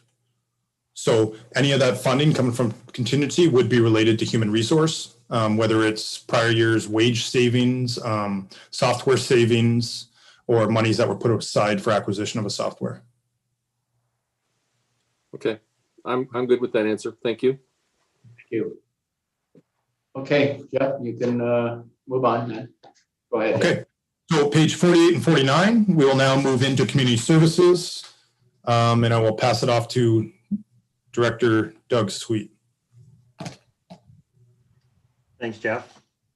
Council, for the first section, I'll actually have Chief Arnell go through those, and then I'll follow up in terms of the remaining community services elements. Through you, your worship, just to go over our capital expenditures for 21. As Jeff said, we have two other items, as you can see, FD 19-0015 Fire Station 2, which is a carryover from 2019. We also have in 2019 a carryover of a rescue unit for Station 3. Currently, that vehicle is on order and hoping to have delivery in June or July of 21.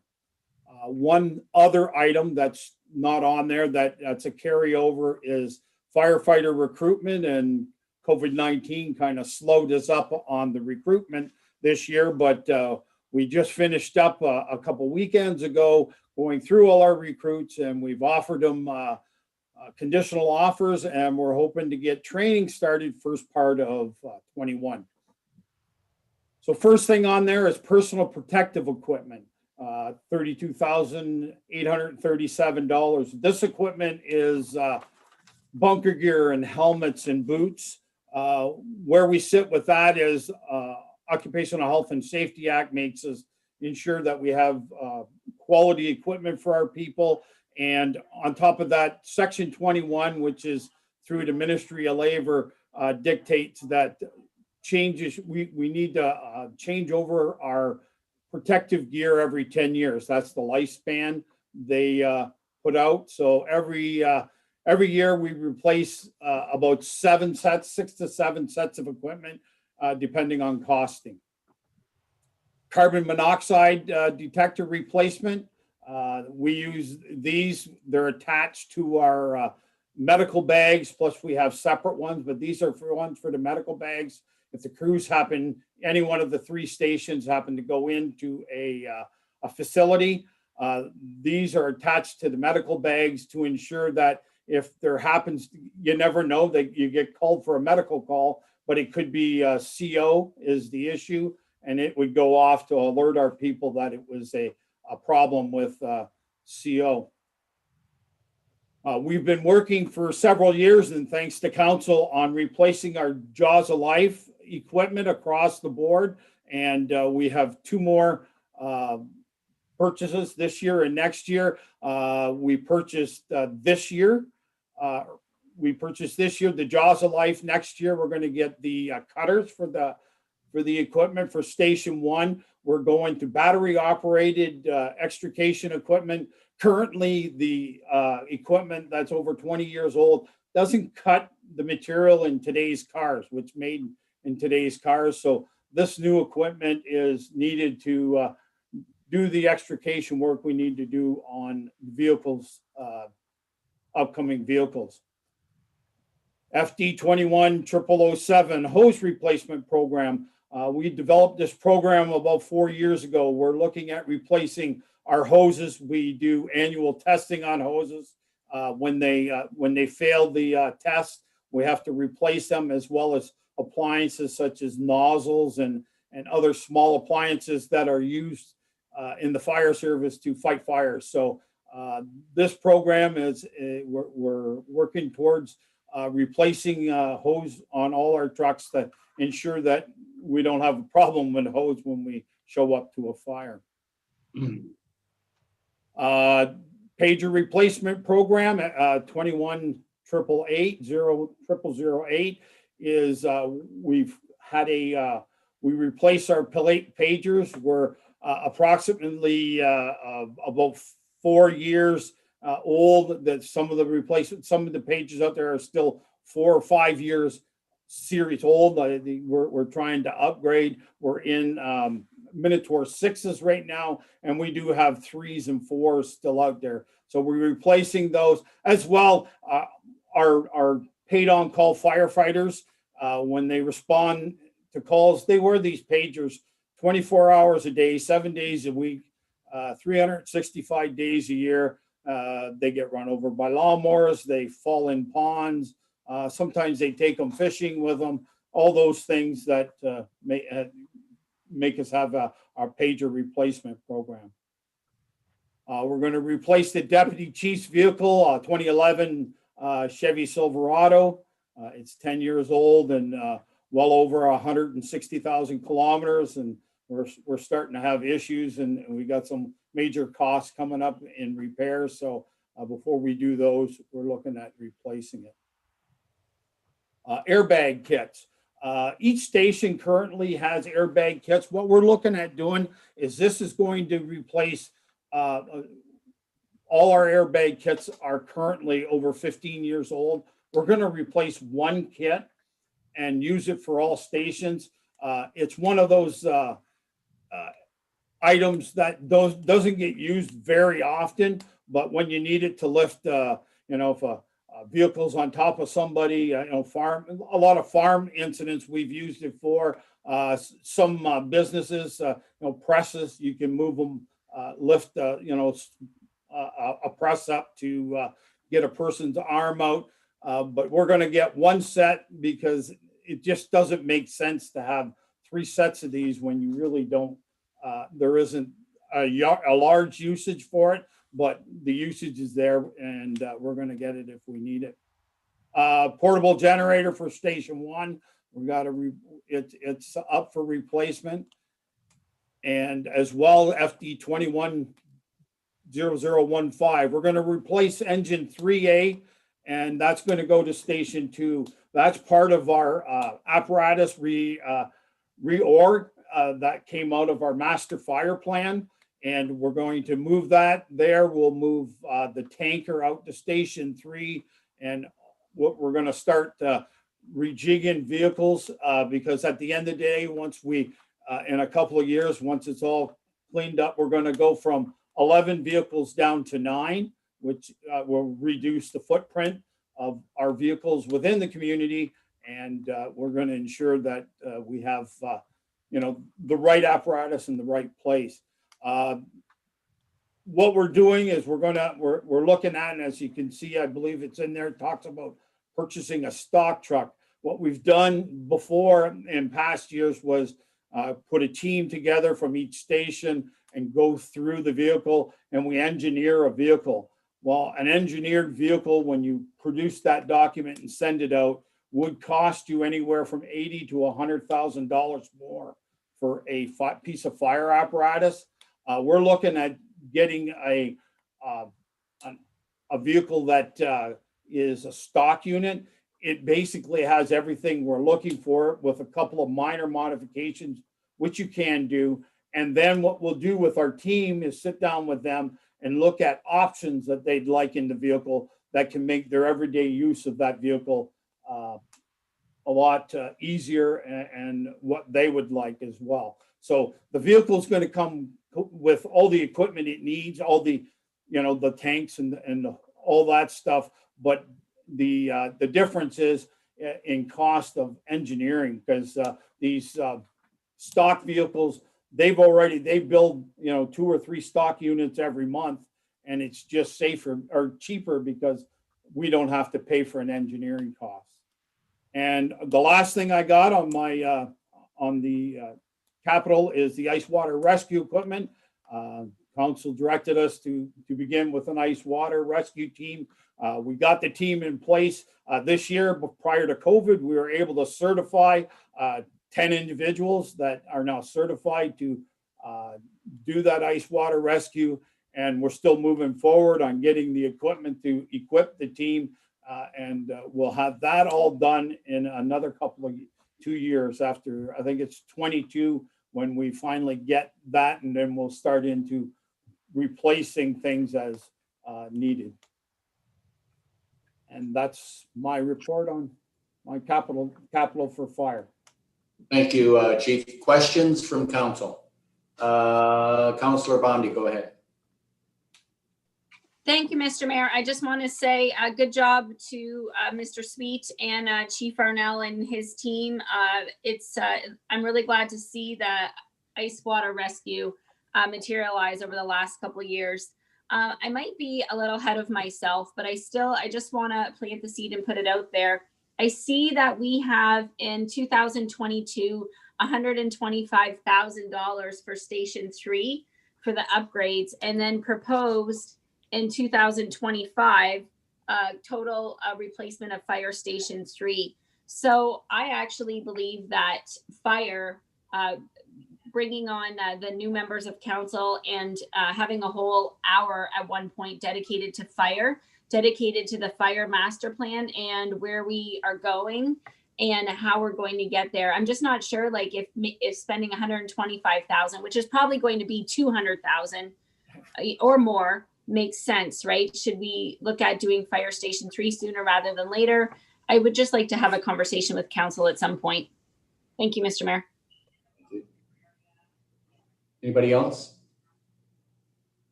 Okay, thank you, Chief, for your report there. Appreciate it. Thank you, Your Worship. And now we'll move right into parks. Thank you, Mr. Mayor. Council, for community services, we have basically 2 pages of capital projects.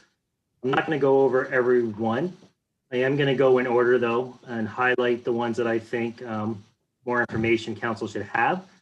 I will list the number, give you the one I'm talking about, but if you want me to talk about one I'm not talking about, please just jump in or for more questions. Otherwise, I'll keep moving because I do have a lot in my area.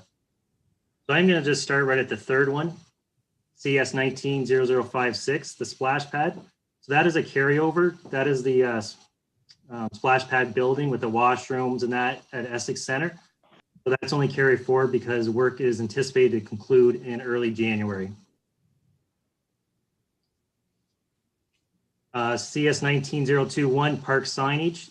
A lot of our parks, we're starting to get what I call sign noise. We have 5 or 6 signs: no bullying, no smoking, park rules. Our manager of communication has created 1 sign. So we're trying to have 1 sign with that same information, similar to what we did to the beaches. In addition, we're trying to get some standard signage. We've seen it at Hunter Park. We've seen it out at Bell Park and Liberato and Harrow. So some standardized signs in our park. So that's what that one's for. The waterfront access upgrades. That's been a continual carry forward, but I know right now our director of infrastructure is working with our GIS on what surplus lands we have on the waterfront. And if council decides to do work with that, we'll have some funding there for that. I'm going to go down to 042, which is the Essex tennis courts. This is a carry forward from last year. And the reason it was carried forward, when COVID hit in early 2020, senior management met, and at that time, any large new projects we put a hold on because we didn't know the impact financially it would have on the corporation. So that's why nothing happened this year with that, and it's being carried forward. And just to add in that, just a reminder for council, that was part of the Parks and Rec Culture Master Plan. For Essex Center, splash pad was the #1 request, and other than that, the second was tennis courts. Next one below is fence around Harrow tennis courts. It's just poles coming apart. I'm not sure how many years it's been there, but it needs to be replaced for safety reasons. Go down a couple to 0070, replace rubber surface at Colchester Playground. Again, this is a carryover. We did tender it this year. We had 74,000 in the budget. It came in way over budget. So now you see the increase of 140,000. So we can retender that again in 2021. If you're not familiar, that has the square pads at that park, and we're going with the pour in place rubber. It's safety and it's easy to maintain. The next one, there's some equipment. I'm going to go down to 0043, public washroom change rooms at Harrow Splash Pad. This was brought forward in the past from Councillor Bondi. So we put it in. There's a mechanical room by the tennis courts and splash pad in Harrow. This would be an addition to add washrooms to that complex. Woo! If approved. Going down to 088. So we've mentioned this to council before. Currently with the top park next to town hall, it's not the ideal location, and we do get a number of requests with the Essex Center splash pad. Other than that, there's nothing there. So this is to move the entire top park over next to the splash pad. So now you have an area with the trails, the Essex Center Sports Complex, a splash pad, and there'll be a playground in there as well. Drainage at Liberato Park, we're finding in some of our parks where new playground structures have been placed recently, we're having some drainage issues. So this is to add some big O to those parks. Hunter Park, replace playground equipment. I know I'm not a young man anymore. This playground has been around since I was a young child. It doesn't meet code. Anytime a piece of equipment on this apparatus is damaged or vandalized, we have to remove it and board it up. It's in very poor condition. We started, I can't remember when, probably 7 years ago, kind of doing a playground replacement program. This is the next one that needs to be replaced, and would follow the same format. I think council is aware, but our playgrounds, parks are major amenities are neighborhood parks. It's something that people can walk to. And if you look at Hunter Park, in the condition of that one is now, it definitely needs to be replaced.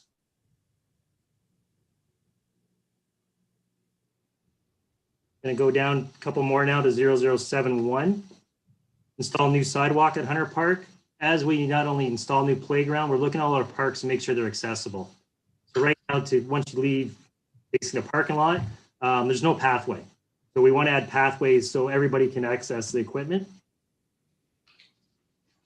Right below that, 881, dugouts at Hero Diamonds. We started adding for shade structures and dugouts a number of years ago. So this would go at Pollard number 5. It'd be the diamond that would be next to the new parking lot we talked in Pollard Park.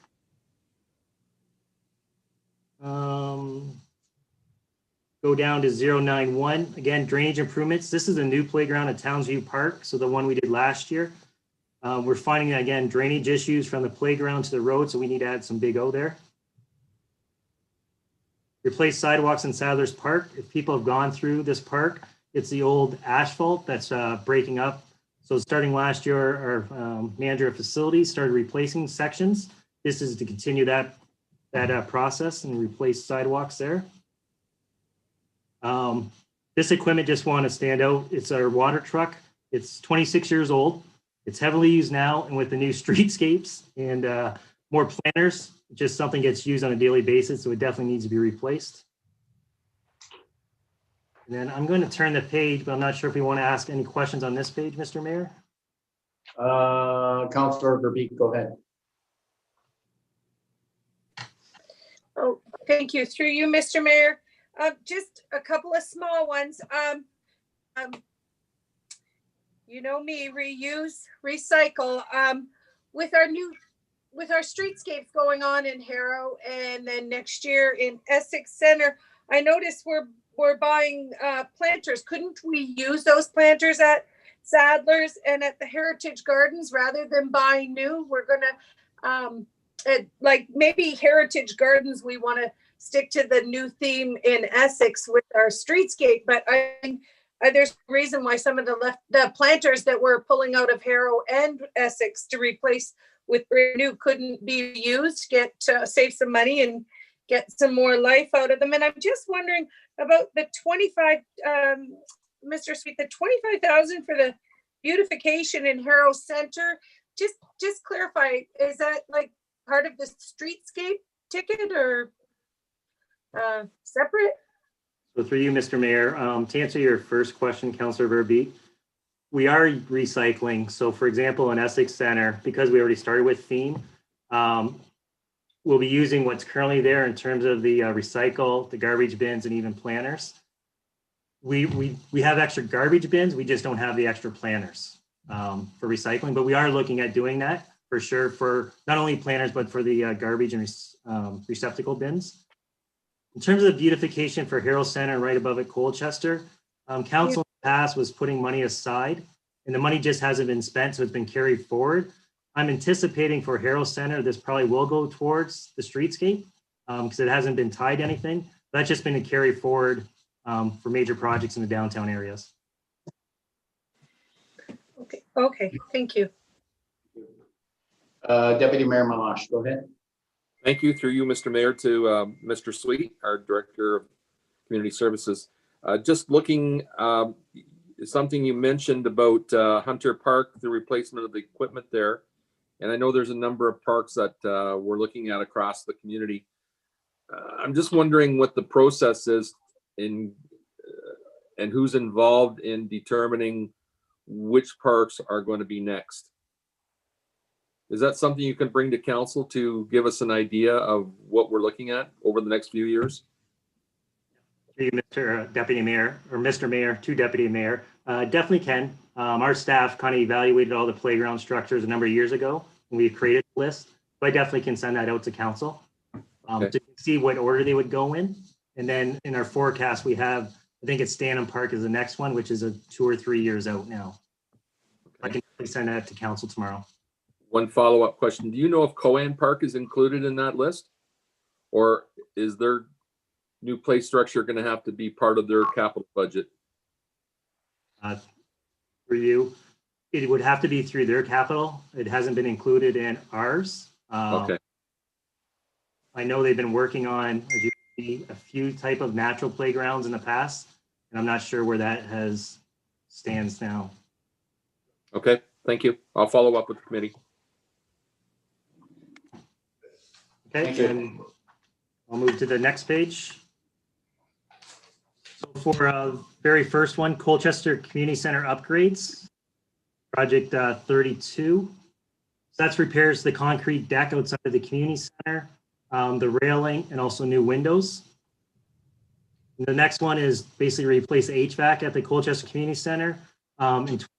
Next year, the R12 refrigerant is no longer, you cannot no longer get that, so that unit needs to be replaced. Heritage Garden redevelopment. This has been a carryover from different things we've continued to improve in the park. One thing we've kind of earmarked that for is washrooms. I got some pricing and maybe some partners that may help, so that hopefully early in 2021, I can come with council with good news on that. I'm going to go down to 51, painting interior community centers. So we've rotated I think it's every third year. We're painting entire community centers inside. So this year it's Essex Community Center.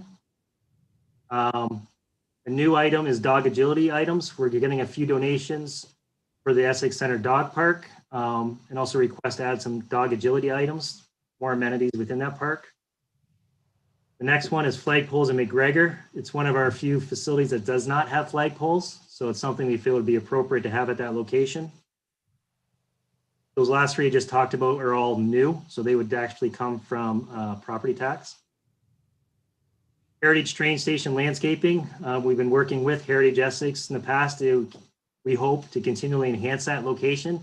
I think we're going in a good path, so that's dealing with our landscape technician to do more landscaping in that area. 73 new new ductless air conditioning units at the Madel Community Center. It's the old window units, so this is to replace them with the more modern ductless units. And then also to paint McGregor Community Center. Going to go down now to miscellaneous. So the next two, resurfacer at Harrow or Essex, those were approved by council at last year's budget. And if you recall, I mentioned that time, it takes a year for them to build. We're expecting those in January, February this year, so those are just carry forwards. Then I'm going to go down to 035. Automatic door replacement at Essex Center Sports Complex. That is, you go to the complex, it's manual doors and not the sliding, which is usually have sliding when you're especially in a hockey arena with the bags. We'll let council know too, we are also applying for an enabling accessibility grant for that. So hopefully that will be covered, but we won't know that till early next year. Couple down 0097, ice resurfacer hot water boilers. And that's at Essex Center Sports Complex. So last year we replaced 3 domestic boilers to help with the hot water in the showers. This is now what's the last year to replace for the ice resurface machines. And then 0100 baffle ceiling Essex Sports Complex. We've had many meetings in there. It's very hard to hear. So we've had a company come in, give us a report, and this is to put bafflings around within that room to help with sound. I'm going to go down to Essex Recreation Complex and to let council know all these items are shared 50% with the school board. The first two were carry forwards. Those were projects done by the school board that they asked us to put in. They have not completed yet. We have a meeting with them next week. We'll follow up on that. The third one, 0104, is a pool office. With COVID at the complex, if you've been in it, it's very tight. We have right now, previously 3 to 4 people in a small office. We've been separated, so we're looking at building a new office kind of in the lobby area to make sure with COVID and the new standards, so our staff have proper separation. I think that's it on that page at high level. I'm not sure, Mr. Mayor, if any council has questions on that page. Councillor Guerin, you have a question. Go ahead. Thank you, Mr. Mayor. Through you to Mr. Sweet.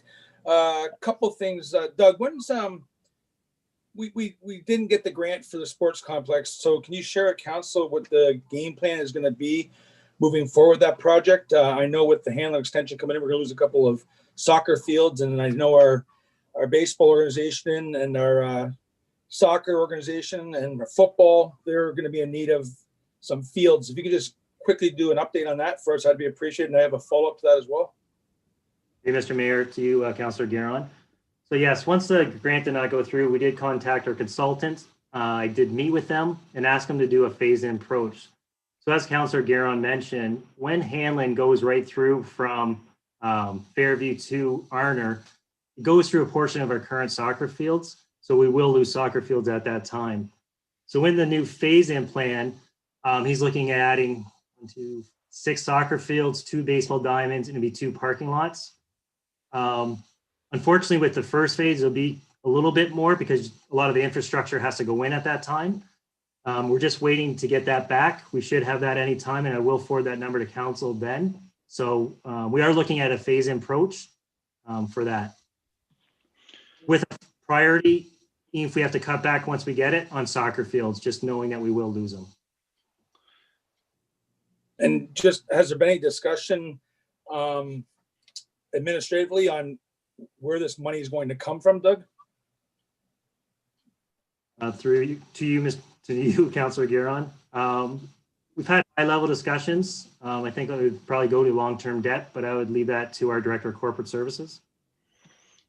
If I can, Your Worship, also, I just want to add that we submitted our Roma delegations today as per the emails through council this past several weeks. And one of those was to meet with the Minister of Tourism and Sports as well to push, the fact that nobody in this area got that funding for any of those sports fields and see what's out there. There's a need for it.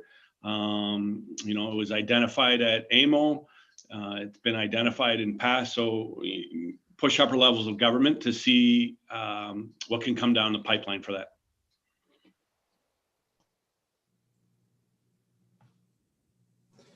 Okay, and then my follow-up question I had, Doug, was pertaining to something totally different. When was the last time we looked at naming rights sponsor for the complex for the twin pads? Is that something we can look at again, or is it something we've been looking at? It'd be nice if we can put a sponsorship to that and start getting some revenues from that. I'm just wondering if you could share. Yep, through you, Mr. Mayor, to Councillor Guerin. I think the last time realistically it was approached was probably when the facility is being built, so 11 years ago. But I believe a couple months ago, Councillor Bonnie raised the same question, and at that time I did pull out the previous naming and sponsorship packages. So it is something I do have out and want to approach again. Unfortunately, with the times we're in with COVID right now, I don't think it's appropriate to go to businesses asking for those at this time. But once we kind of get back to some normalcy, I do have that out and start working on packages now. And just to add, it's not only for that complex, we want to start looking for other complexes as well, if we can get revenue for those. Excellent, thank you. Deputy Mayor, go ahead. Thank you. Through your worship to Mr. Sweet. First item that we talked about was the project 0032 for the Colchester Community Center upgrades. And it's replacements, and it's coming to $23,000 and change. And I just wondered those items were. If you said what they were, I'm sorry I missed it. Deputy Mayor, so that is for a concrete deck outside of the community center. I just lost my spot. The outside railing replacement and replace the windows. Okay. Okay, thank you very much.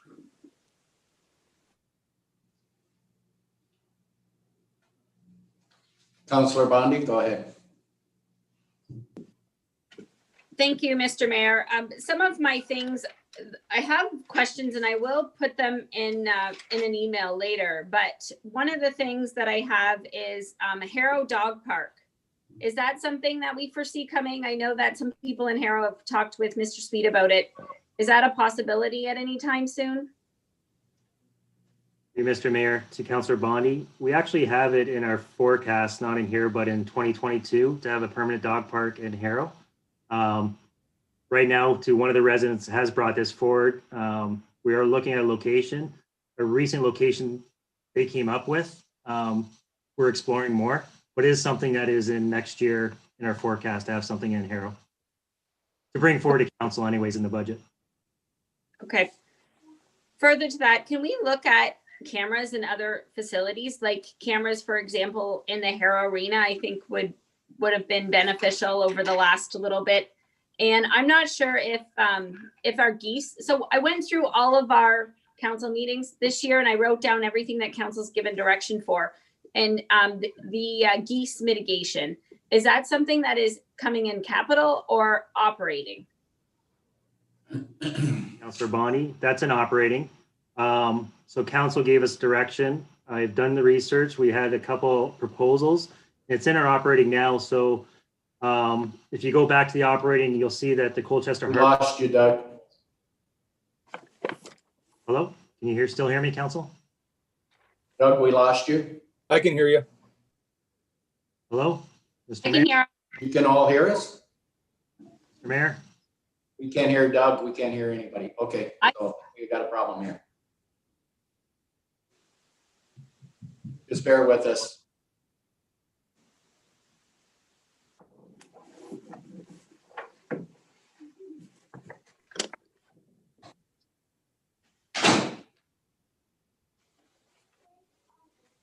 Can you try again? Councillor Bondi, while we're waiting, what was your question again? I'll have to wait for Jack. I just muted it, unmuted to see if that. Okay. I can hear Doug. No problem. Mr. Mayor, can you hear Doug? I think maybe the mayor can't hear any of us. No. All right, Doug, I'll keep going with my list. No, just joking. I'll probably send my questions by email because I have quite a few.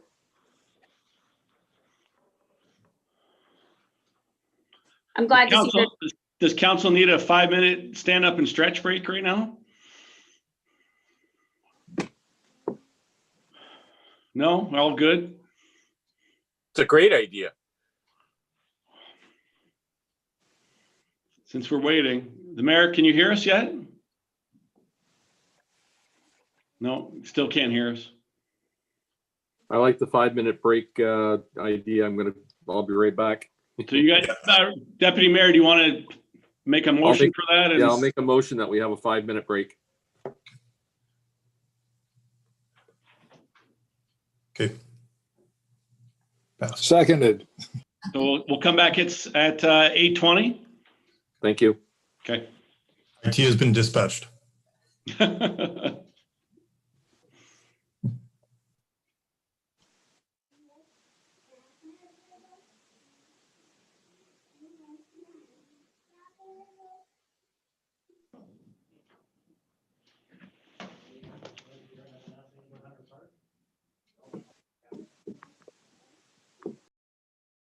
Can you hear us now? Chris, can you hear us? I can hear you. Can you hear us? Yeah, we can hear it now. Yeah. Okay, so the deputy mayor made a motion to take a 5-minute break till 8:20, so everybody can do what they need to do for 5 minutes. Okay. Thank So you. you're good? Yes, thank you. So we'll see you back at 8:20, Mayor.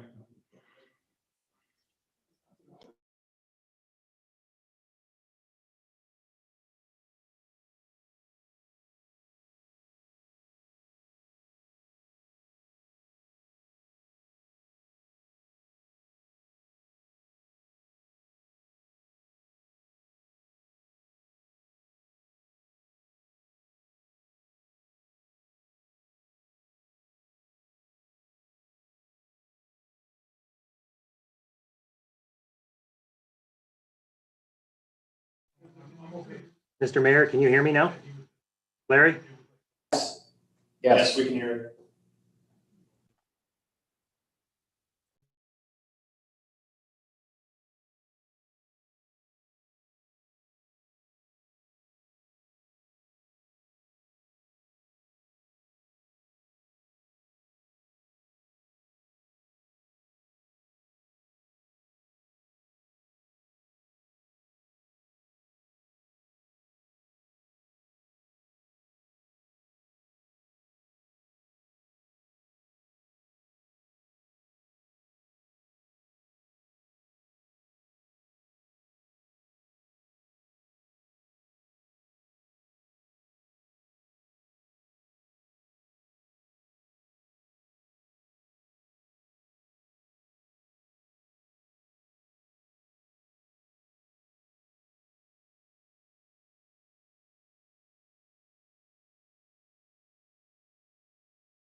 You're still okay to hear us, Mayor? Yep, Okay. we can hear you. No idea what happened. We're just waiting for Deputy Mayor Malash and Councilor Van Dolan.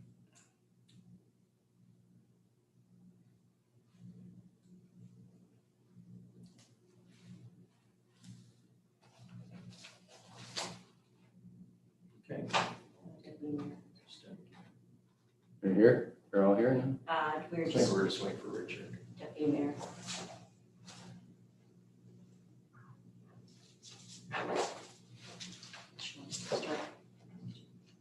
It's up to you, Mr. Mayor. Wait for Richard or return from recess.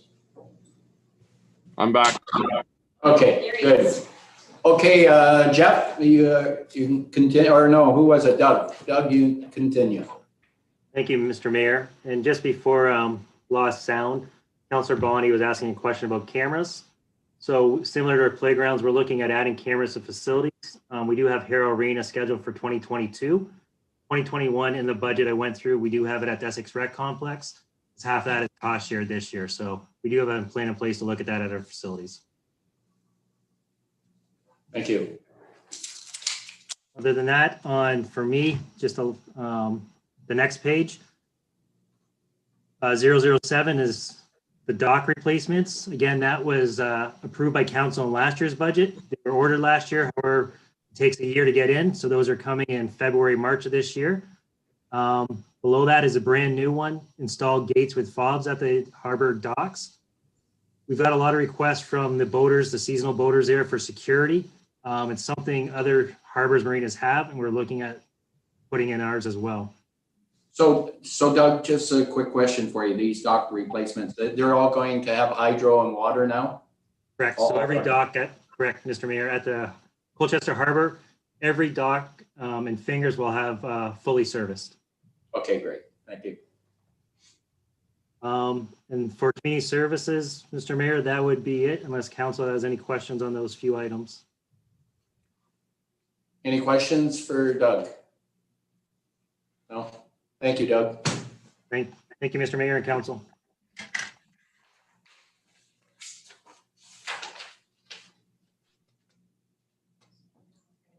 And we'll move right into Public Works. Oh. Development Services, where am I? Have myself here? Oh, yeah. Sorry about that. Yes, okay. Go ahead. For you, Mr. Mayor, good evening, council. So at a glance, you'll see that Development Services proposed capital budget for 2021 may not seem very significant in terms of dollars or number of projects, but I assure you these projects are significant in terms of value and benefits. So let's start off with the planning division. And first off, you'll see consulting services related to the preparation of a new development standards manual, which is currently underway and technically is a carry forward project. Can't find that anywhere on Cyber Monday. Hold on, we got somebody that's unmuted, so could you please mute yourselves? Okay, go ahead, Lord. Okay, thank you. So since we won't be completed the development standards manual until winter 2021, this is identified as a carry forward project. Next, you'll see another carry forward project, which is the official planned 5-year review. Although we intended to initiate in 2020, the county, who's also embarking on their OP review, has been delayed, or rather did experience delays with the start of their project. And since population, housing, and employment projections is a part of the county project, we felt it was best to wait until the county's project was initiated before we embarked on ours.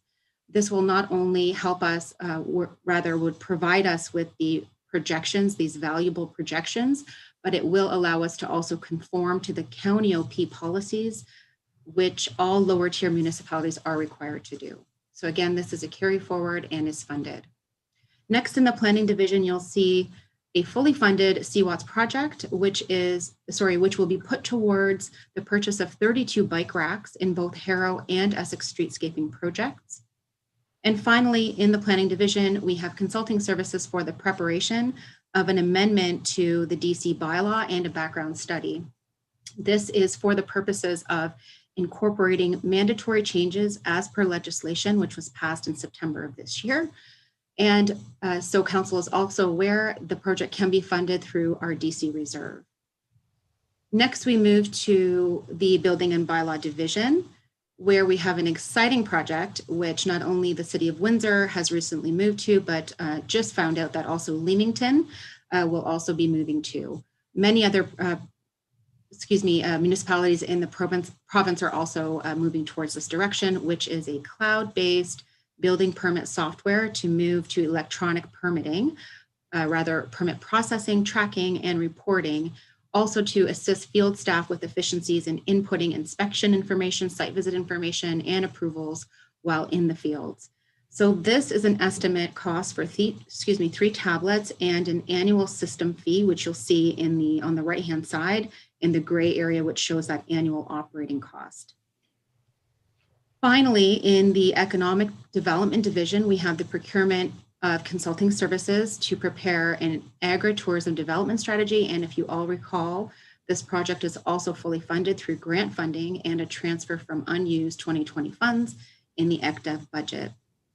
To conclude, and one of the best things about my department's budget that I don't know if other directors can say is that this capital project is fully funded and will not require additional funding through taxation. Thank you, Lori. Any questions from council? Councillor Bondi, go ahead. Thank you, Mr. Mayor. Just a question about, through you, about the CWATs. I'm looking in all of the other parts of CWATs or our budget, and I'm not seeing any more paved trails along County Road 50. Is that because we did a whole bunch in 2020? Are we not doing any more in 2021? Because that's a frequent question I get. Please and thanks. So the CWATs capital projects in development services are for soft services only. And so this would be something like bike rodeos or the bike helmet program, bike racks and such. So I think under Mr. Gerard or Director Gerard's capital project or budget rather, you may see some other items. I don't know if we want to wait till that moment or if Kevin has a kind of stay tuned message on that.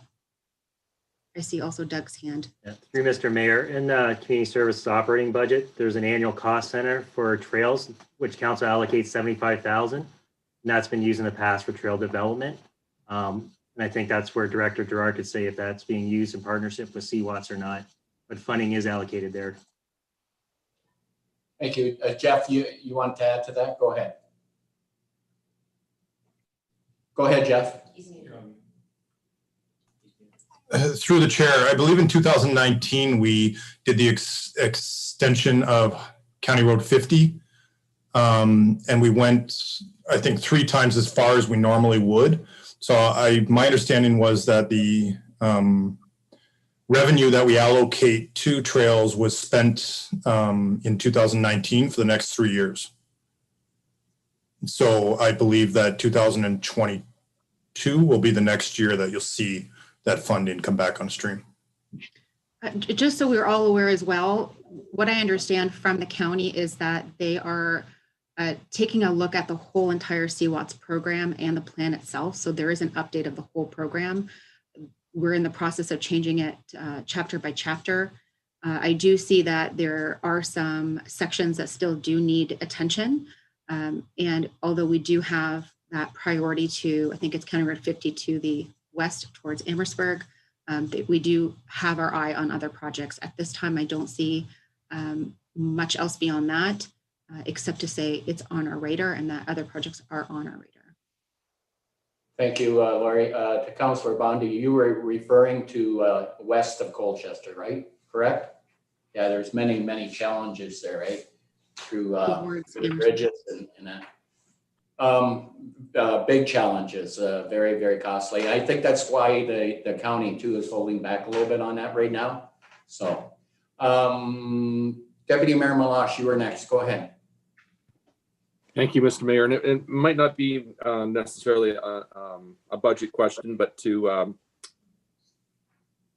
Ms. Chadwick on the field software and tablets. This sounds very exciting, and I'm just wondering if at some point in time, maybe you could give council an educational tour of what this is going to do.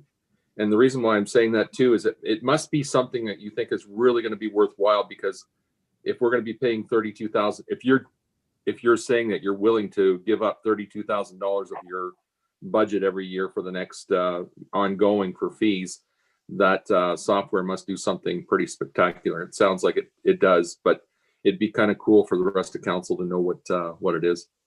Yeah, thank you, Deputy Mayor Meloche, and through you, Mr. Mayor.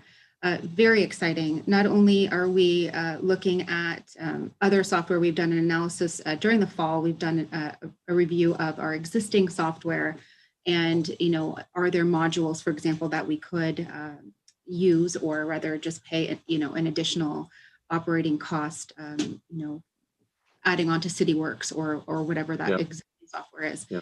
We have found that the OBOA at the provincial level has recommended or is partnering with this wonderful software, and would be happy to share with council through an information session or a report to council to do it, maybe a demo.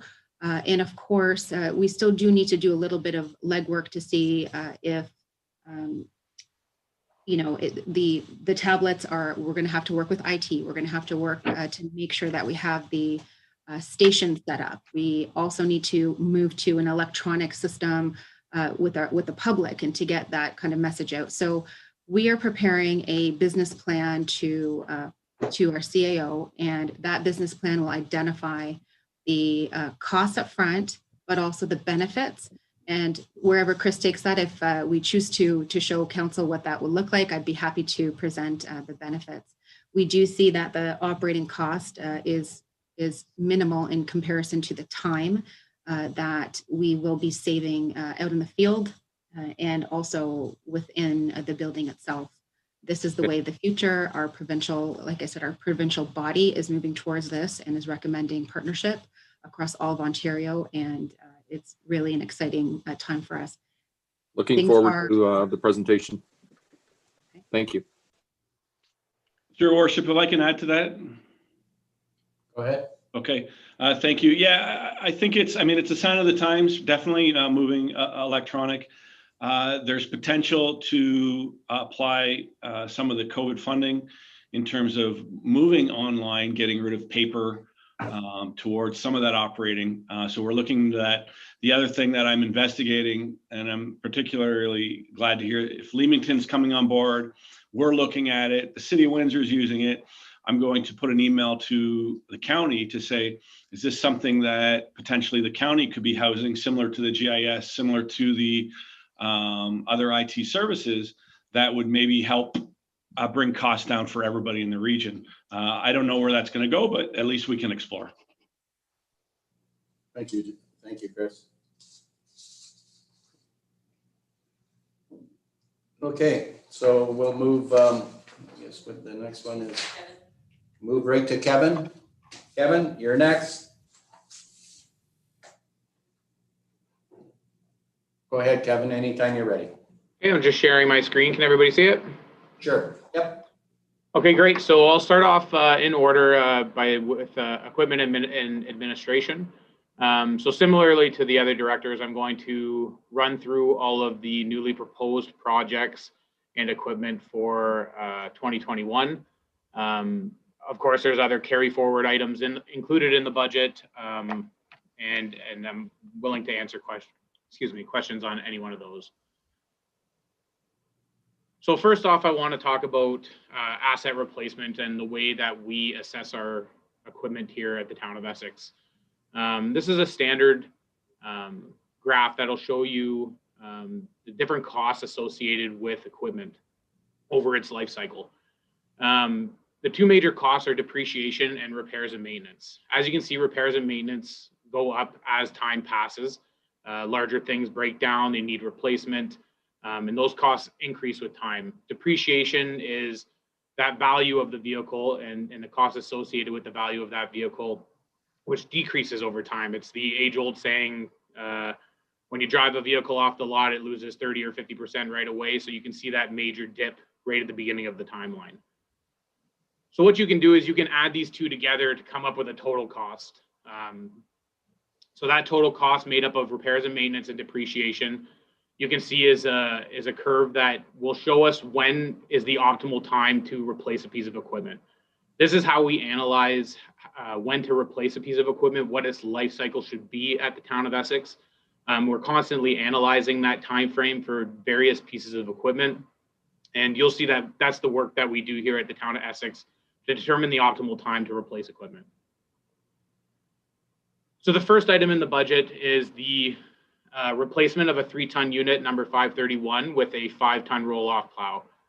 The 3-ton unit is past its useful life. You can see from the pictures on the slide that it has some serious corrosion due to salting and use. It was originally purchased in 2010 with 130,000 kilometers on it. We anticipate over the next few years that we're going to have some major things to replace, such as the PTO and pumps, replacing the plow. We have lots of issues with wiring harnesses and corrosion because of the salt, replacing the oil pump. And that vehicle is estimated to be replaced at 280,000, and we should be able to get approximately 6,000 when we surplus it. The next item in the budget is the grader. Currently, we have a grader which was purchased in 1985. It's definitely past its useful life. It's becoming very difficult to source parts on this now because of its age. We have some serious costs coming up with regards to maintenance, such as the transmission and rear end will need to be replaced. We have issues with linkages. Tires will need to be replaced in the near future, along with hydraulic lines that operate the machine. The cost to replace that is approximately $450,000, and we should be able to recover about $15,000 when we surplus the vehicle. Next is a pickup truck, the replacement unit of 533. It's past its useful life. You can see that we purchased it in 2011, but it has 207,000 kilometers on it. It has significant rotting happening with the rocker panels in the body, and we're seeing a lot of increased costs when it comes to maintenance. So that's included in the budget for a replacement of $45,000, and we are expecting to recover $1,500 when we surplus that vehicle. Also included in the budget is the purchase of a new pickup truck. That pickup truck is, because of the full complement of staff in the drainage division, it's left Public Works and Drainage short a vehicle. So we are proposing to purchase a new vehicle for the drainage department. At this point, I'll ask if there's any questions before I move on to roads. Any questions? You got to turn me over. Kevin has to, Yeah, there's a couple questions. Deputy Mayor Malash, go ahead. Yes, thank you, Your Worship. Just going back to the grader, I was actually hoping we'd have all the gravel roads tar and chipped before we'd have to get a new grader, but I guess we need a new grader. And I'm just wondering, is this a second grader, or do we only have the one grader, or do we have more than one? Through you, Mr. Mayor, we only have one grader, and that's up for replacement this year. Okay, very good. Thank you. Councillor Bondi, you were next. Thank you, Mr. Mayor. The new truck for drainage, what kind of truck is it? And is the drainage department, is it the superintendent, or do we need a working truck, or could it be like a lightweight truck? Thank you. Through you, Mr. Mayor, this vehicle will need to be a pickup truck just because of the transferring of tools, the use of the vehicle having to go through fields and that type of use. So we would have to replace it with a pickup truck. It is a new vehicle. It's not a replacement. So it will need to be, it is not funded by asset management. Okay, thank you, Kevin. Anybody else? Okay, go ahead, Kevin, you can move on. Thank you.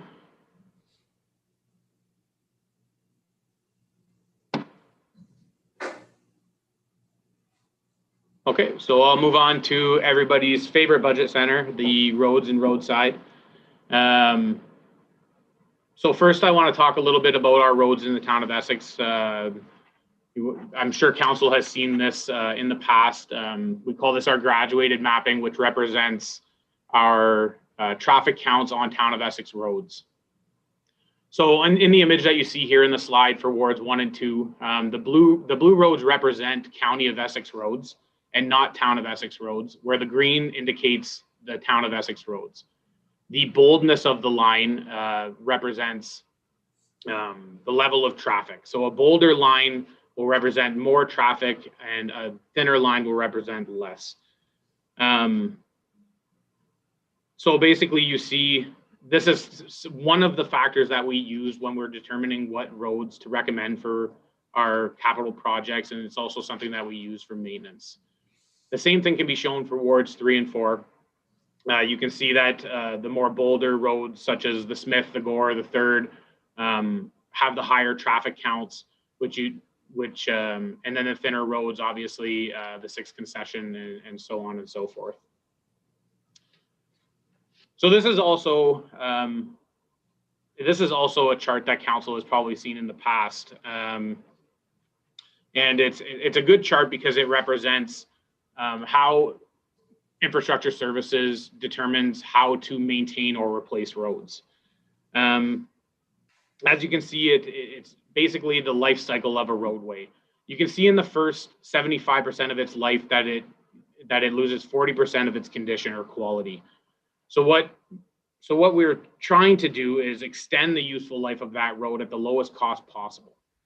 So what I did was I overlaid a little bit of an example here for council to see exactly how we assess these roads from a maintenance standpoint. So in that first 75% of life, we want to try and do as much preventative maintenance as possible at a low cost.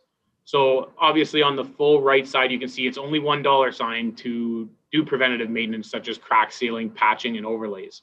And what this does is if we continue with preventative maintenance, it will extend the useful life of that road, keeping it in a fair to excellent quality for a longer period of time. When we get into the condition assessment being very poor to fair, we have to move more towards a rehabilitation, which would be a mill and pave or a cold recycled paving like you have experienced in the past. Rehabilitations obviously cost quite a bit more, which is I represented it with $4 signs to give it middle of the ground idea of what that cost is. But you can see through that very poor to fair that there's not much life left to get that drop. So the condition of the road drops very, very rapidly once you enter into a very poor fair category. Once you've surpassed the rehabilitation, it becomes a very expensive treatment of reconstructing the road, which could include full depth reclamation, such as removing all of the hard surface material, all of the asphalt, all of the mill and pave, and potentially some stone as well underneath it. And as you know, that comes at a very significant cost to the municipality. So the first project that I want to bring to your attention is the Victor Street reconstruction. That project is anticipated to be a reconstruction of Victor Street to accommodate the Weston Apartments from Victoria to Laird Avenue.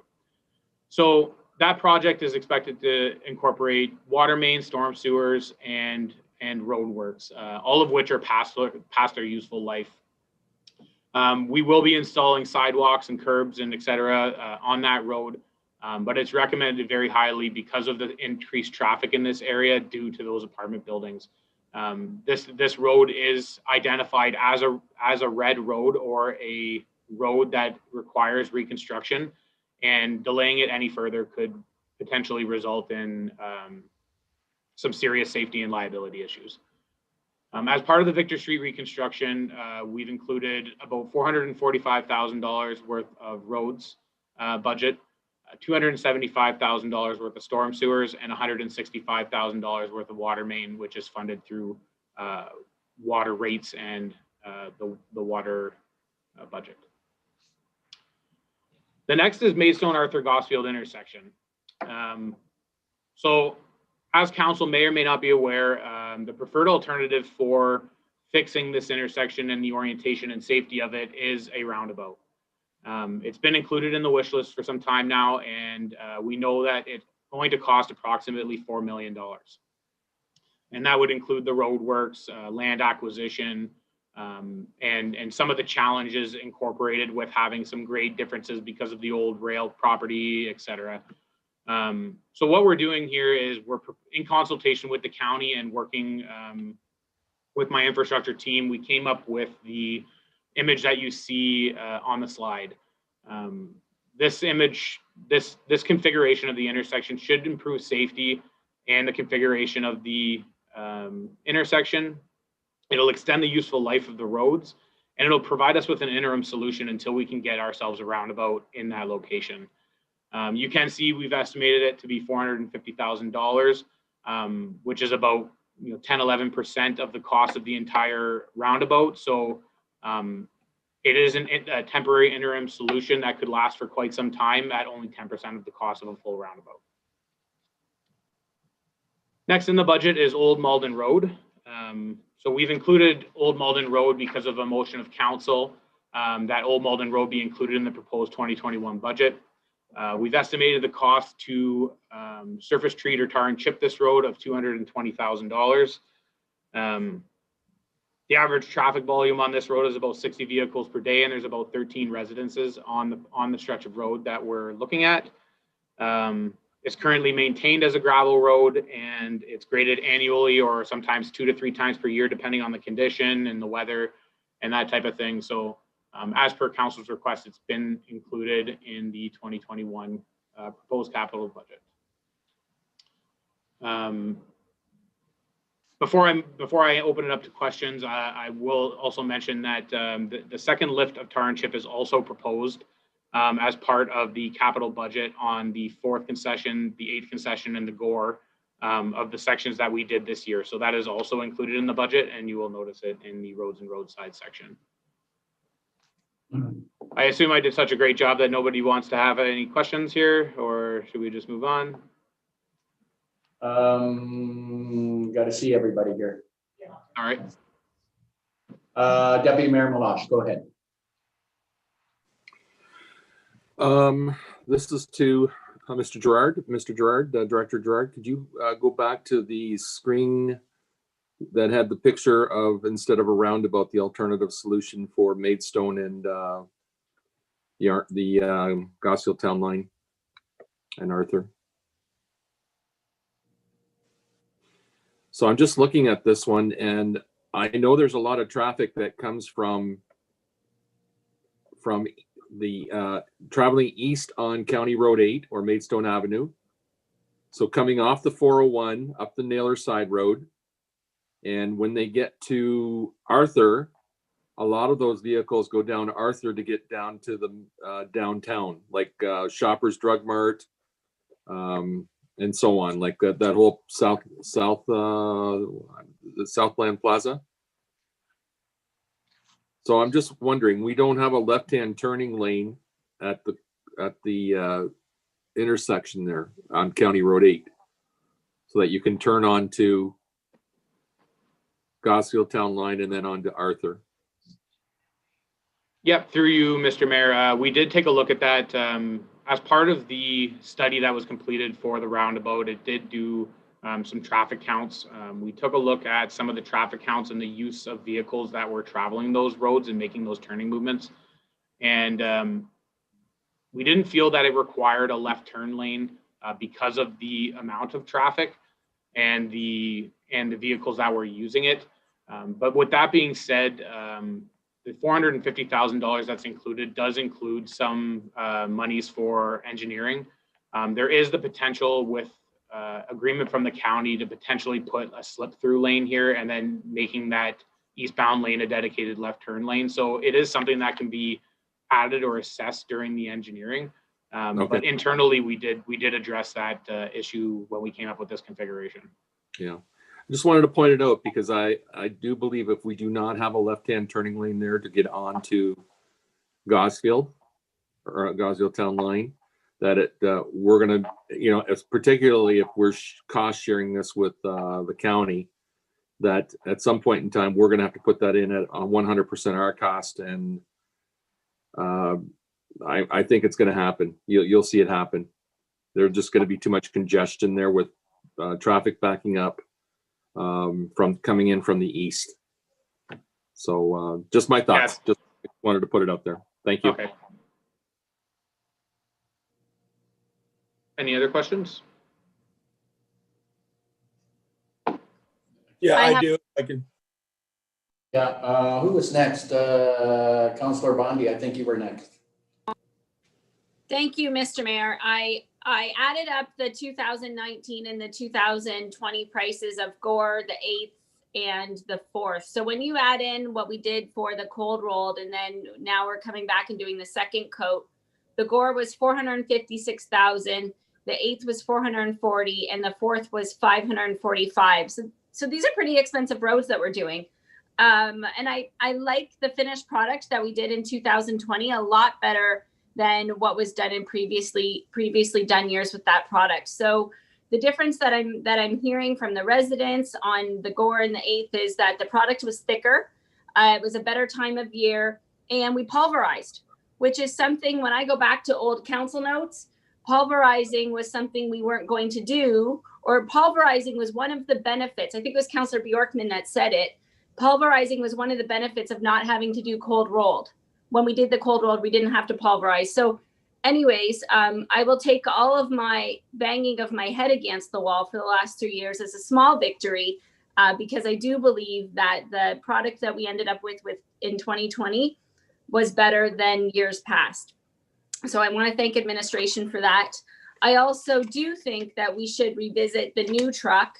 And just like Mr. Gerard has said, as soon as we drive the truck off the lot, it depreciates. So if we could save 20% by getting a 2019 truck, maybe that's something we should look at. If we save 10 grand, we put that into shouldering, right? If it's true that trucks depreciate the second you drive them off the lot, then I don't know, why are we buying a new truck is my question. Thank you. Councillor Guerin, you were next. Thank you, Mr. Mayor. Yeah, I kind of agree with Councillor Bondi. If we can get it's not a lot of money, but still some money, 19 or 20 used vehicle with low miles, that'd be great. Question to Director Gerard, a couple of questions actually. One, on the roundabout, there's the old hump that's in the road from when the tracks used to be there. With this new configuration, is that bump still going to be there, or is it going to be cut out? My concern if it isn't cut out and there's not a stop sign there for that traffic coming from town towards it to stop, that it just creates a blind spot for especially kids that are going to be walking at that crosswalk. And is that just going to be a traditional crosswalk like we have now, say in town, or that's already there, or is there going to be perhaps a lit up one? I have a follow up to that as well. Yeah, through you, Mr. Mayor. Right now, because we've only provided an estimated cost of $450,000, that does include, like I said, some money for engineering, which will address the potential hazards or anything like that with regards to that grade change. If there is, right now, there's no real intention to change the crosswalk orientation crossing County Road 8 based on the configuration of the proposed intersection. It likely has better sight lines for the crossing guard that is typically at Maidstone Ave crossing the students north and south. So that's anticipated to improve pedestrian crossover on Maidstone Ave. As far as your question goes, but again, readdressing your question with regards to the old rail property, that is a massive undertaking in itself, like I mentioned with the roundabout, that that there is that grade separation, and there is no real way or cheap alternative to lower the road at that rail crossing. And it may be potentially cheaper to raise the intersection at Maidstone and Gosfield Ave instead, which we will assess as part of the engineering work. Okay, so with that solution that you're $445,000 or whatever it is there, $450,000, if it works, do you feel there still will be a need to do the roundabout up the road? Or is this a solution that you've got it listed as an interim solution, but is it a possibility that it could be the final solution with maybe some tweaking along the way? So through you, Mr. Mayor, we did conduct an engineering study that identified the roundabout as the long-term solution. And that was considering potential future growth in the area, increased traffic on Maidstone, Gosfield, and Arthur. So ultimately, the roundabout is the preferred solution to this intersection.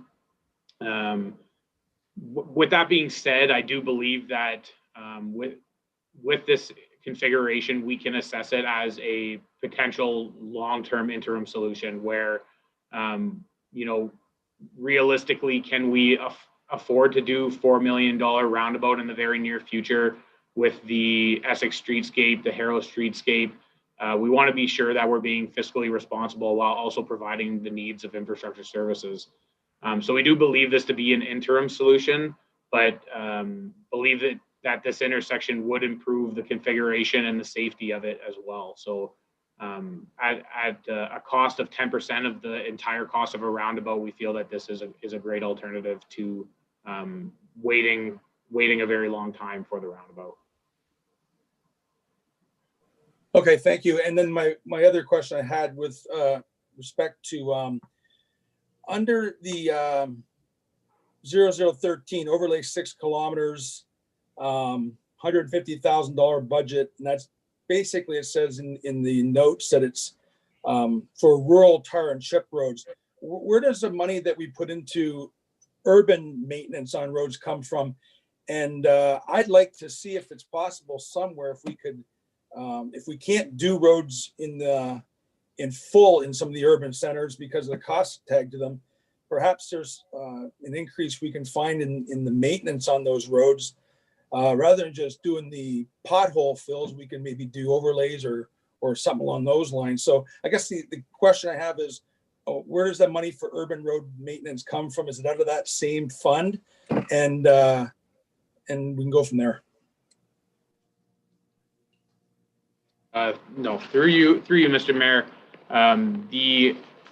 The preventative maintenance item that's included in the capital budget for the $150,000 is to overlay rural roads. We do include in our operating budget some contractor costs for doing patching and asphalt repairs that may come up. But because of the nature of asphalt roads compared to surface treated roads, they require more preventative maintenance. Surface treated roads require more preventative maintenance than asphalt roads. So typically you see in the urban centers such as Ward 4 and Ward 1, more roads being crack sealed and focusing in on the reconstructions and the rehabilitations that are required of those roads. I will say that the $150,000 that's allocated for overlays is used on various roads throughout the municipality for patching, for small areas, for large overlays. It's assessed annually and compared, and we follow roads and we keep an eye on the roads annually from year to year to make sure that we're making sure that the heavily degraded roads are being captured first with preventative maintenance. And like that chart I showed you, we're trying to extend the life cycle of those roads in that focus. We look at that throughout the entire municipality and not just rural or urban. So we do keep the interest of the entire municipality at large, and not just focus in on the wards or the type of road. Thank you. I think Councillor Bowman, did you have some? Yes, just a comment, and basically at the intersection of Arthur and County Road 8 or Maidstone. it's a difficult corner, and no matter what solution we come up with, it's going to have its problems. When I first looked at it, my thought was we're sort of diverting the truck traffic that's now turning on to Arthur up Maidstone to Talbot and making the turn at the Tim Hortons, which is not a solution because that's a horrible corner to make a left-hand turn at. So just a comment, and understanding that it's a horrible intersection to work with, and the roundabout is the ideal solution whenever we can afford to do it. So I would support this project moving forth as he's designed it. Obviously, it's got to be engineered in the whole bit, but I think the idea is to improve it, and hopefully that will do it. So going forward, we'll see how it works. Thank you. Thank you, Councillor Van Dolen, you were next. Go ahead. Yes, thank you, Mr. Mayor. Through you, I have a couple of comments and one question.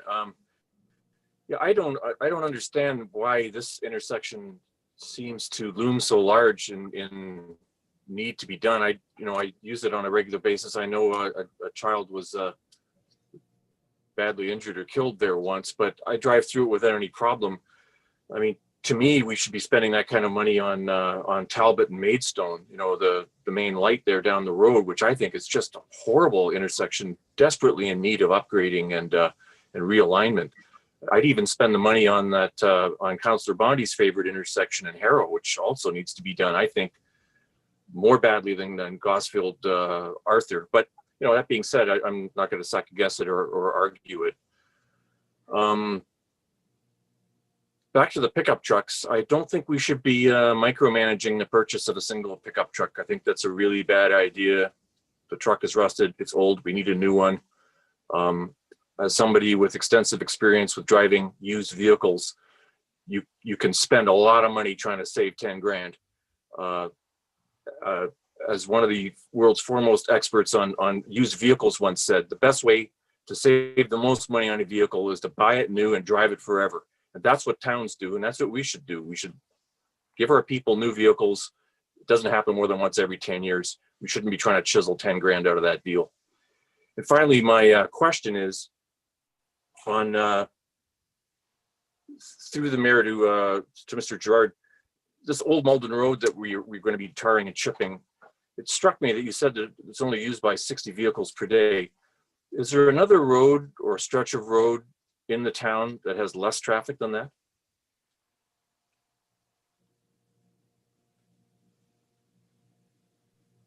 Sorry.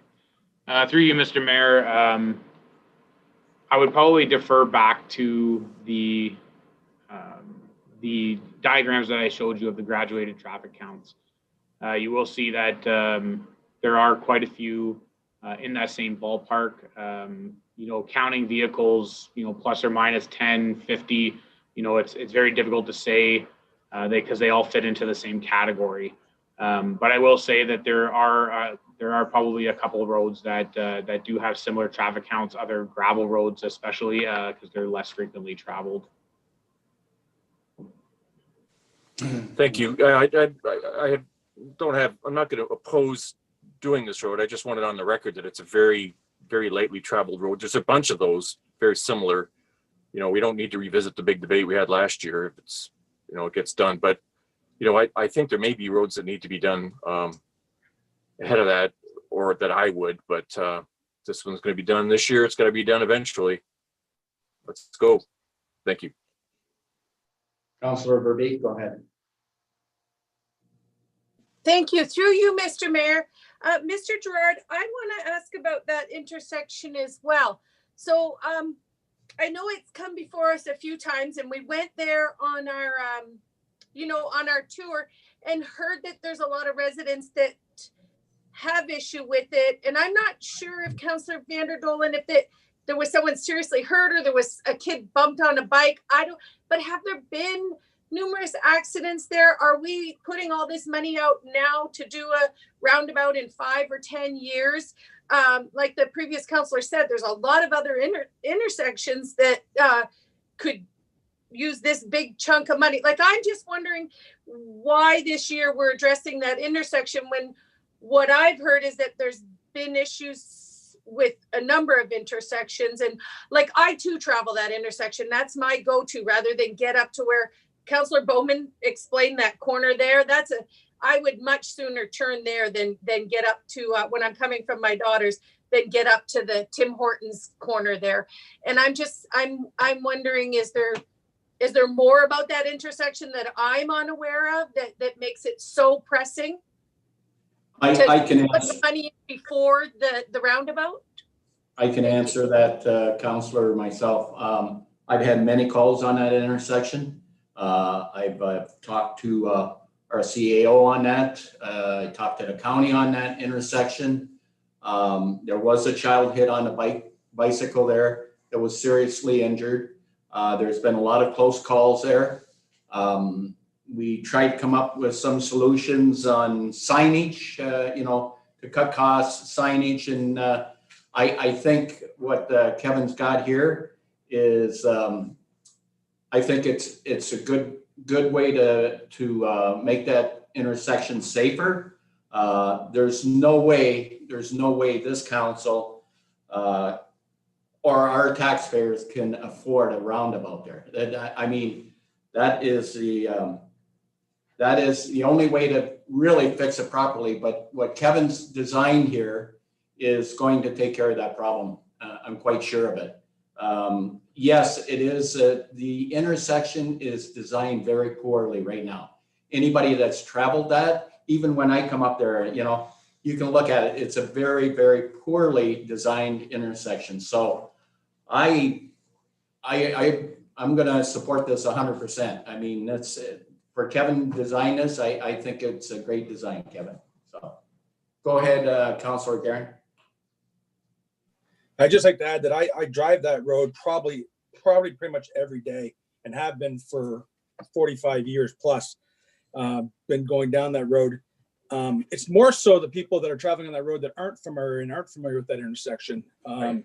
You got a lot of people that are coming into our town. They're visiting. To get from the 401 through Essex to say Amherstburg or Harrow, maybe you're going right through Essex. Yeah, the intersection down at Tim Hortons is terrible too, and I understand that we're looking at that for next year to see what we can do with it. But I think the way Director Gerard's got it laid out, it might work. I mean, I've been thinking about that intersection for a couple of years now.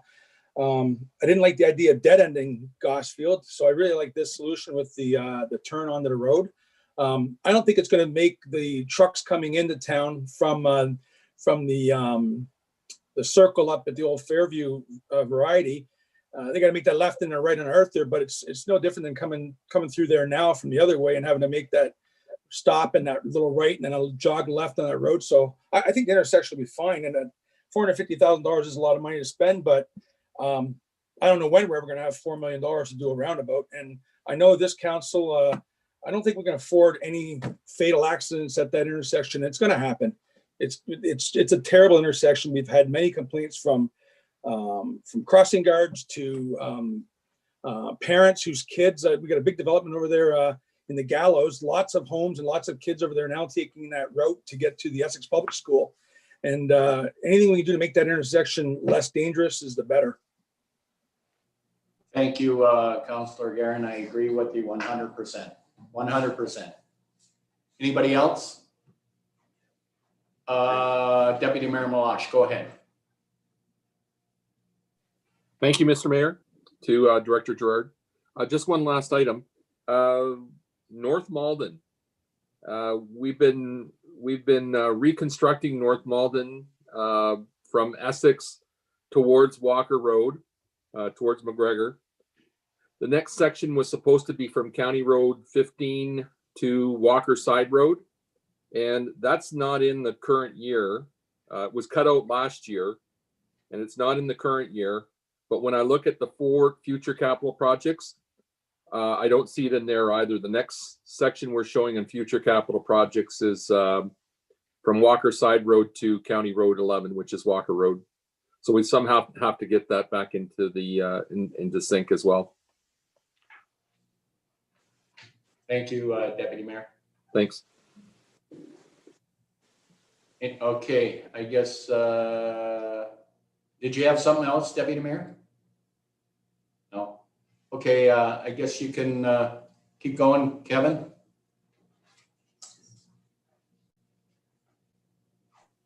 Okay, thank you. So next we'll move on to stormwater management. So the stormwater management item here is mainly our bridges and culvert program, and also some development partnerships for new growth and developers.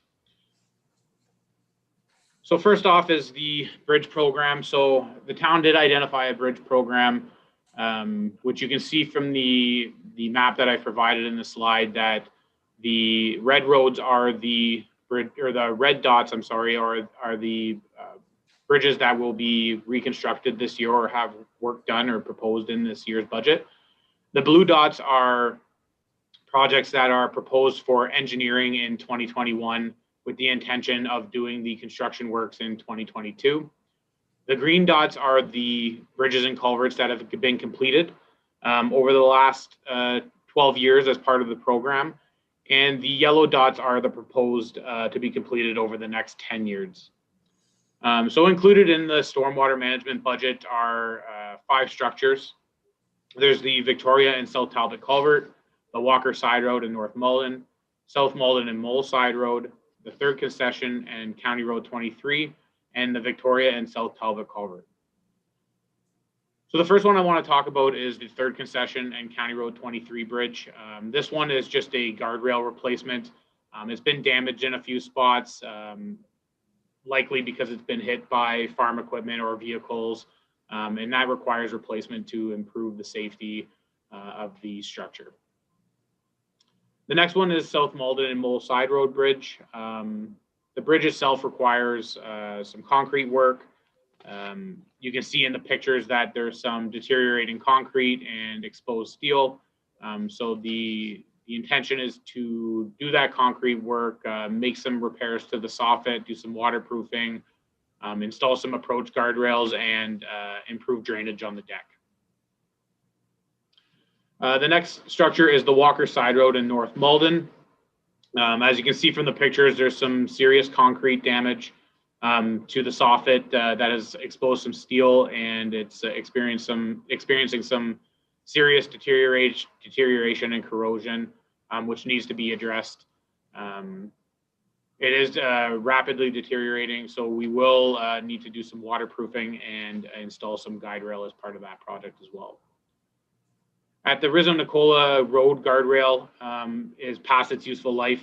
It requires replacement, and we will be improving the guardrail here to include a little bit longer lengths. As you can see from the picture on the right, we want to improve the guardrail on that side of the culvert to improve safety. The Victoria and South Talbot Culvert, we had it inspected this year in conjunction with the MTO widening project. After inspecting the culvert, you can see that there's some severe deterioration happening inside of that structure, which extends right through the intersection of South Talbot and Victoria. So we've included some funds to complete the replacement of that structure, which the town has discussed with the MTO that it will be designed and reconstructed as part of the South Talbot reconstruction. So taking advantage of the works that are going to be happening in that area to replace a culvert that's past its useful life. That's all the newly proposed projects for stormwater management. So if there's any questions from council, I'd be happy to answer them. Seeing no questions, I guess, Kevin, you can move on then.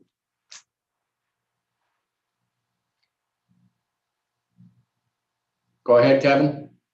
You can move on. Yep. Okay. Thank you, Mr. Mayor. So I'm just going to, I did touch a lot on the water and wastewater portion of the budget as we went through the proposed reconstructions, et cetera. So there's only a couple of projects that I want to bring to council's attention for the water budget. The one is that we've included $165,000 as part of the the Victor Street water main reconstruction, and we are continuing with our backflow prevention and monitoring program. And we're also in need to replace our meter reading software for a total replacement cost of $34,000. In addition to that, there are some improvements that were recommended by Aqua, which you will see in the water budget for $442,000. And that basically wraps up the water budget. If there's any questions, I'd be happy to answer them. Councillor Darren, go ahead. You have a question. Yeah, thank you, Mr. Mayor. To Director George. So last year in the capital budget, we had $335,000 in there for Irwin water main in Ward 1. And that work was obviously contingent on the road reconstruction. That project, I'm assuming, didn't get done, and Irwin's not anywhere to be seen in any of this year's capital budget. Seems to be a road that keeps getting put off and put off, put off. Do we have an end play with this road? Through you, Mr. Mayor. Yes, we did pull the Irwin water main project from the water budget because it is to be replaced in conjunction with the road reconstruction. As council's aware, that project's expected to cost about $2 million. We did pull it out and put it into the administration removed projects. But there is certainly a need to reconstruct Irwin along with the other infrastructure that's required as part of that replacement, such as the water main. And unfortunately, because of limited funding, that's where we've had to put it for now. So it is still included in council's budget. It is in the wish list, and it will be scheduled into the forecast for future years.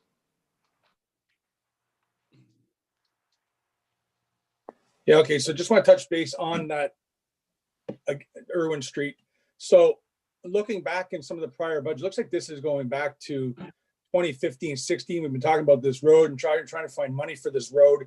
It's a total embarrassment to our town.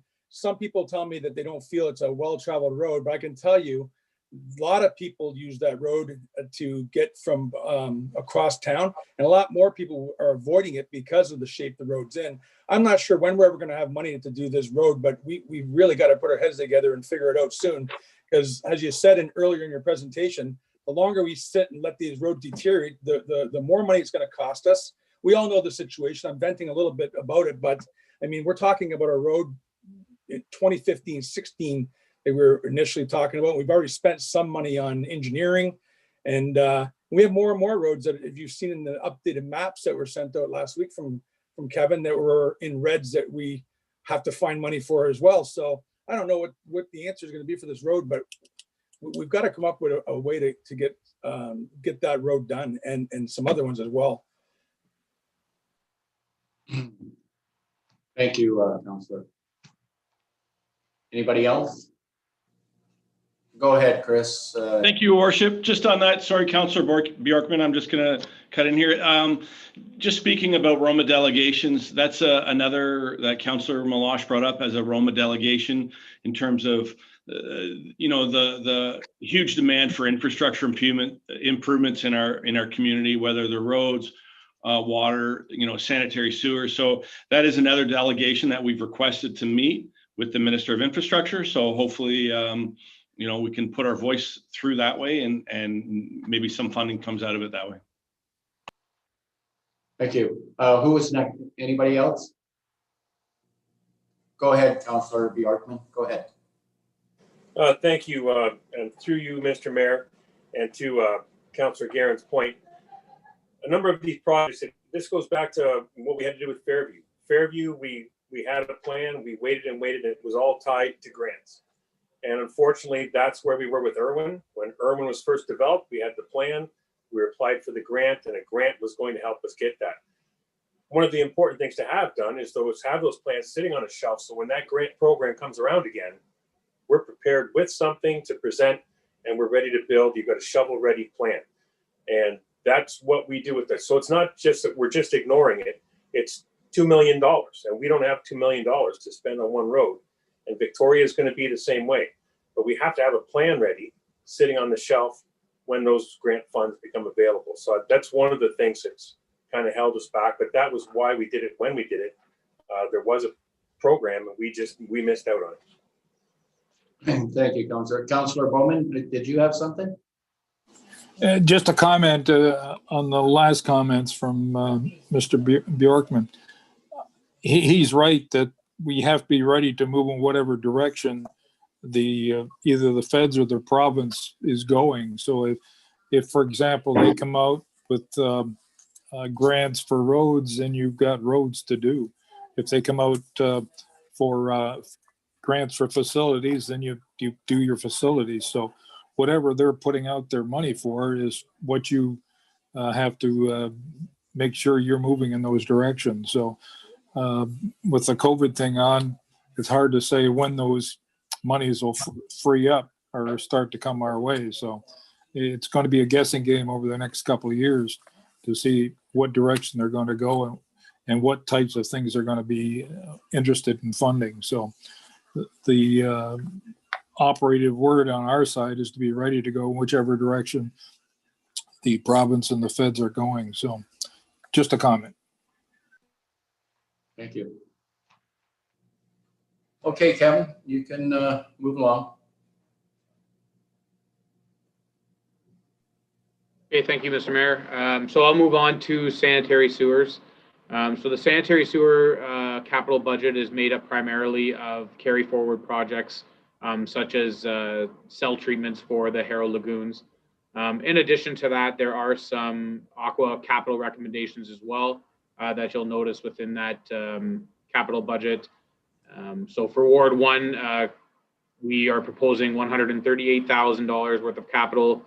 For Ward 3, approximately $96,000 worth of capital. And for Ward 4, $39,600 worth of capital. And if there's any questions, I'd be happy to answer them. Seeing no questions. No, that's it, Kevin. No Okay, questions. thank you. Guess we'll pass it back on to our Director of Corporate Services. Where's Jeff? Go ahead, Jeff. All right, thank you. Through the chair, we only have a couple more hours left and we'll get there. No. So next we move on to page 63. So page 63 is Council and Administration capital budget requests outside of the 2021 budget.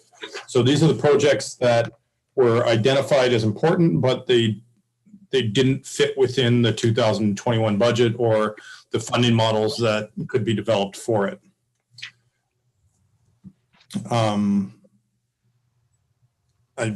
not going to walk through each one of them. If anyone has anything in specific they'd like to talk about. Go ahead, Councillor Verbeek.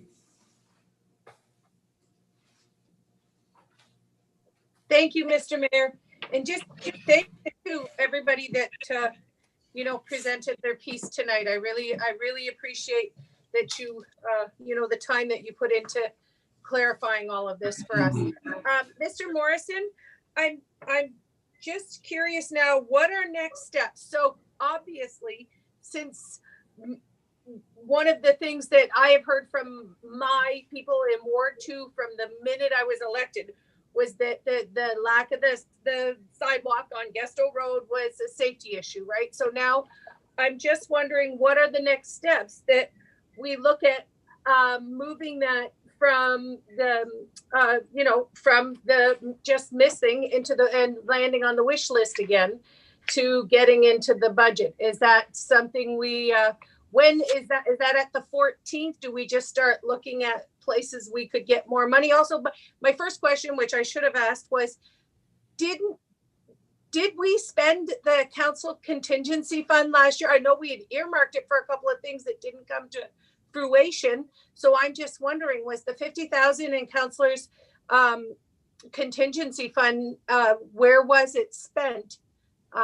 Just because obviously I'm looking at this sidewalk and I'm looking, poor Mr. Sweet, clearly I'm looking at some of the wonderful paths and sidewalks in the parks thinking, boy, this is a safety issue. Maybe we could have some of that money. But then I thought, what about the contingency money? That's for these type of things. And was last year's even spent? Through the chair. So the 2020 contingency money, we have approximately $100,000 that we need to fund for John R. Park Homestead for the welcome kiosk there for the town's donation to that addition. So that council contingency, the goal was to identify what was underspent at year end and hopefully utilize it there. However, that is kind of a plan in my back pocket for year end due to the uncertainties in this year. And if council wishes to allocate a portion of that, that's up to council. So you also have the $50,000 included in the 2021 budget for council contingency. That amount is for council to determine what they want to utilize it for throughout the year. Thank you, John.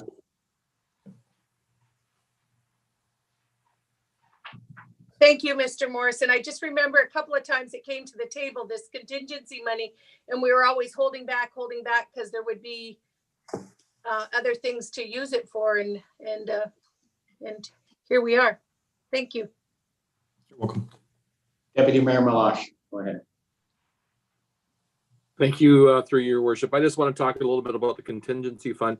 And a lot of times, like what I've noticed, and Councillor Bowman may have some comment on this as well, but what I've seen happen over the years is that contingency fund is for, like, for instance, the furnace goes out in town hall, and all of a sudden we have a $20,000 cost to replace the furnace and or the HVAC unit for town hall. It's happened with community center where we had the air conditioning go out, or one of the libraries or something like that.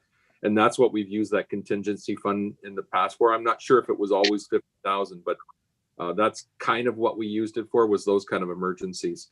But again, if we're not going to be using it, if we've made it through the year, I can't see any reason why, Councillor Beek, that we could, potentially, if there's enough will with the council to use that money for a sidewalk, well, then that's what we use it for. But I haven't seen any plans as far as where that sidewalk's going to start, where it's going to end. Is it on both sides of the street? Are the residents willing to have this sidewalk go by their houses, and now they have to get out there and shovel the sidewalk or be ticketed? There's a lot of questions that have to be answered on this yet. And I think how we've handled it in the past, if we're going to put a new sidewalk in, we need a petition coming from council, from the residents, to make sure that that's what all the residents want. Because if it's one or two people pushing it because they want safety in the community, then all of a sudden there's like 50 residents that are going to have a sidewalk pass in front of their house, and they did not want the sidewalk in front of their house. Then we'll have a bigger issue because now we've got to force them to clean the sidewalk, and they didn't want it. So there's a number of issues. I mean, we've got the same thing happening in McGregor right now. I don't know if you've been contacted, but there's a bunch of residents that would like a sidewalk go down Arquette Avenue. And I'm not sure if it's all, so I've just told them you have to bring a petition to council before we get serious about it. I'm sorry, you cut out. Where did On Arquette, Arquette and McGregor. Arquette. Okay, thank you. Yeah. But they want it on the east side of the road because then they don't have to clean it. There's no houses on the east side. Thank you, Deputy Mayor. Jeff, go ahead. Through the chair, I was going to touch on Councillor Verbeek's second part of her question and kind of what are the next steps. So I apologize because we went away from the timetable that I sent out originally in the budget memo. The budget was supposed to be distributed to council on November 24th. We in fact distributed on November 20th. So due to getting it out 4 days earlier than our original goal, I did some horse trading and negotiated to have the next budget meeting in agreement with everyone on senior management on December 14th, 2020. That way we could come back to council prior to Christmas break and debate the budget. We, you know, in case there was the appetite to move forward sooner. That way it would give you, you know, 3 weeks with the budget, have the budget walk through and digest it, and then we could come back and discuss. So the next budget deliberations are scheduled for December 14th, 2020. So that's December 14th. So as with any project, council can look at the projects and identify what they feel should be in there versus what is already in there. There's different funding models available depending on whether it's new or upgrade, but it would generally come from a potential tax increase. Like I said, we have approximately I'm going to flip back to my asset management page quickly. We have a budget that includes approximately $8.5 million of upgrades and replacements, where our asset management plan says we should be spending about 7.1 million. So we're currently spending 1.3 million over what the asset management plan says we should be spending. So, and like I said, that's okay. We're going to have peaks and valleys as long as we average out at the end of the day. But if there is anything that you feel should be in here, that's up to you to bring forward and negotiate and with your fellow councilors and kind of identify and discuss. And if you need any clarification on funding or questions, just reach out to us and we can get you that information. Thank you, Jeff. Just to add to that, you know, anything that we do add, we know we're going to have a tax increase, and I don't think this year is the year to have any tax increase whatsoever. Not what we're going through right now with this COVID crisis, and a lot of these businesses, they'll be up front, are homeowners too, and taxpayers. And I just don't want to put a burden on any ratepayer today with what we're going through. So that's my view, but I could be wrong. You might go ahead, Councillor Vandendoel. Go ahead. Thank you, Mr. Mayor. Through you, I'm really happy with this budget. I'm very happy with the bottom line. I like the way it's been presented. We've had a good debate. I just wish there was more road work in it. That's the only thing that bothers me. But actually, this last section here, this council proposed items not in the budget, it seems to me to be really out of whack. I'd like to see it change somehow. I think I complained last year, or maybe it was the year before, that there were 23 items from Coan Park adding up to $1 million. And now it's only about 7, but it adds up to $2 million.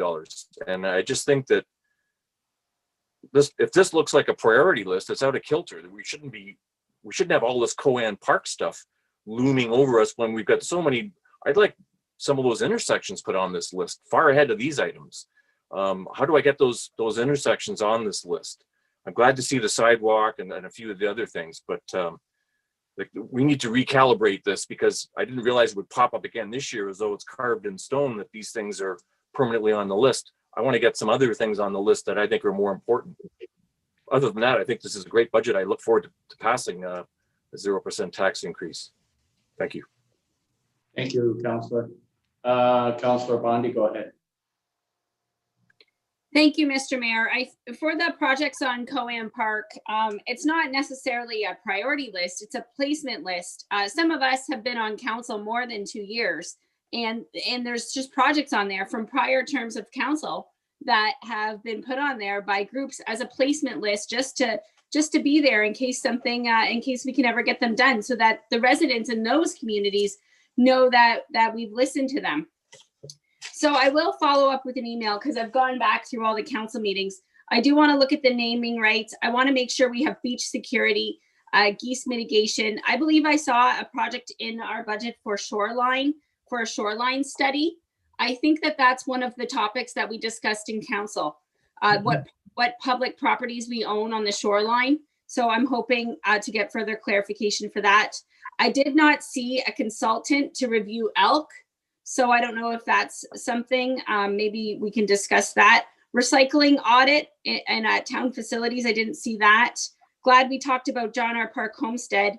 We also, I believe, we did not spend the $25,000 in council wages in 2020. So maybe that can go to John R. Park Homestead or to Miss Verbeek's trail. So I don't know where that $25,000 went. March 16th, our deputy mayor asked for a report on 132 properties on infill. I apologize, I did not look at the affordable housing report today, just didn't have time, but that was a report. If we're looking at anything for infill, we didn't discuss that. I know we have to do the roundtable, but our committees, their mileage, their per diem, that's a discussion I'd like to have. The cameras at Coan Park, I don't know if that dropped off the ball. Counselor, you're bringing up items that are not even on the budget. I mean, I don't know. Counselor, hear me out for a minute here. You're bringing up these items, okay? They're not in the budget. We're not discussing that. If you're talking shoreline properties we own, you know that administration's working on a report on that right now. I've been on top of that, Counselor. And you know we've been talking about this. So I don't know why you're bringing all these items forward tonight. Bring them to the round table, Counselor. Bring them to the round table discussion. My question was, is the $15,000 in the budget about shoreline the same project that we're thinking about? It's a communication project. I do not need the personal attacks when I ask questions. I'm done. I'll send my email. Counselor, I'm not attacking you. I'm just telling you, some of these items you brought forward, administration's already working on some of these to bring us back a report. Like you brought up shoreline again. Mr. Mayor, how would I know if administration's bringing back a report when we don't have a report tracking system and there's been little communication? Thank you. Counselor, I don't like taking cheap shots at administration. And I don't respect you. Point of order. Thank you. This has become a conversation between. Thank you, Counselor. Thank you, Counselor. Anybody else? Go ahead, Counselor Bjorkman, go ahead. Thank you very much, through you, Mr. Mayor. Again, to the team, Jeff and your team, all of our directors, a really good presentation. A nice, good meat and potatoes budget, something we can all really relate to, the things that our residents are looking for. I think it's very good that we're going to have some time now and come back. I think probably most of us are interested in the capital side. It's a great idea of having separated the operating from the capital. The operating is completely independent of anything on the capital side. So I think to help facilitate this moving forward, when we look at the budget, when we spend the next few weeks with it, let's really look at the operating side. And if we're comfortable with it and we come back, perhaps that's something we can move on at the next meeting that we have and get that started so that staff know where they are as far as operating. And then we really take our time with the other side of the budget, losing my words. But with the capital, I think that's really where we're after. There has been no changes in staffing levels. There's really no changes in much of the operating as far as any of those kinds of changes where we're looking at taxable issues. So that's just something I'd like to put out there, that we look at that, maybe be prepared to move on that at the next meeting. Otherwise, yeah, there's a lot to work on the capital. Everybody's got their ideas of things they'd like to do. Let's come back with some well thought out arguments, and let's go after that capital budget and get the one that we believe our residents deserve. Thanks. Thank you, Councillor. Anybody else? I just want to thank administration for putting this budget together. Jeff, great work. It's a good budget. I'll support this budget. It's well put together, very carefully done. So thank you, Jeff, for all the work you put into it. And thank you, administration. Council, thank you for your input. Is there any other questions tonight? Seeing none, I guess we'll go right into adjournment.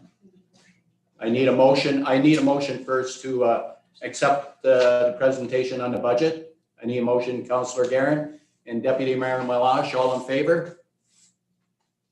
Carried, and I need adjournment. Motion to adjourn, Councillor Bjorkman and Councillor Vandal. All in favor? Carried. Thank you. Good night.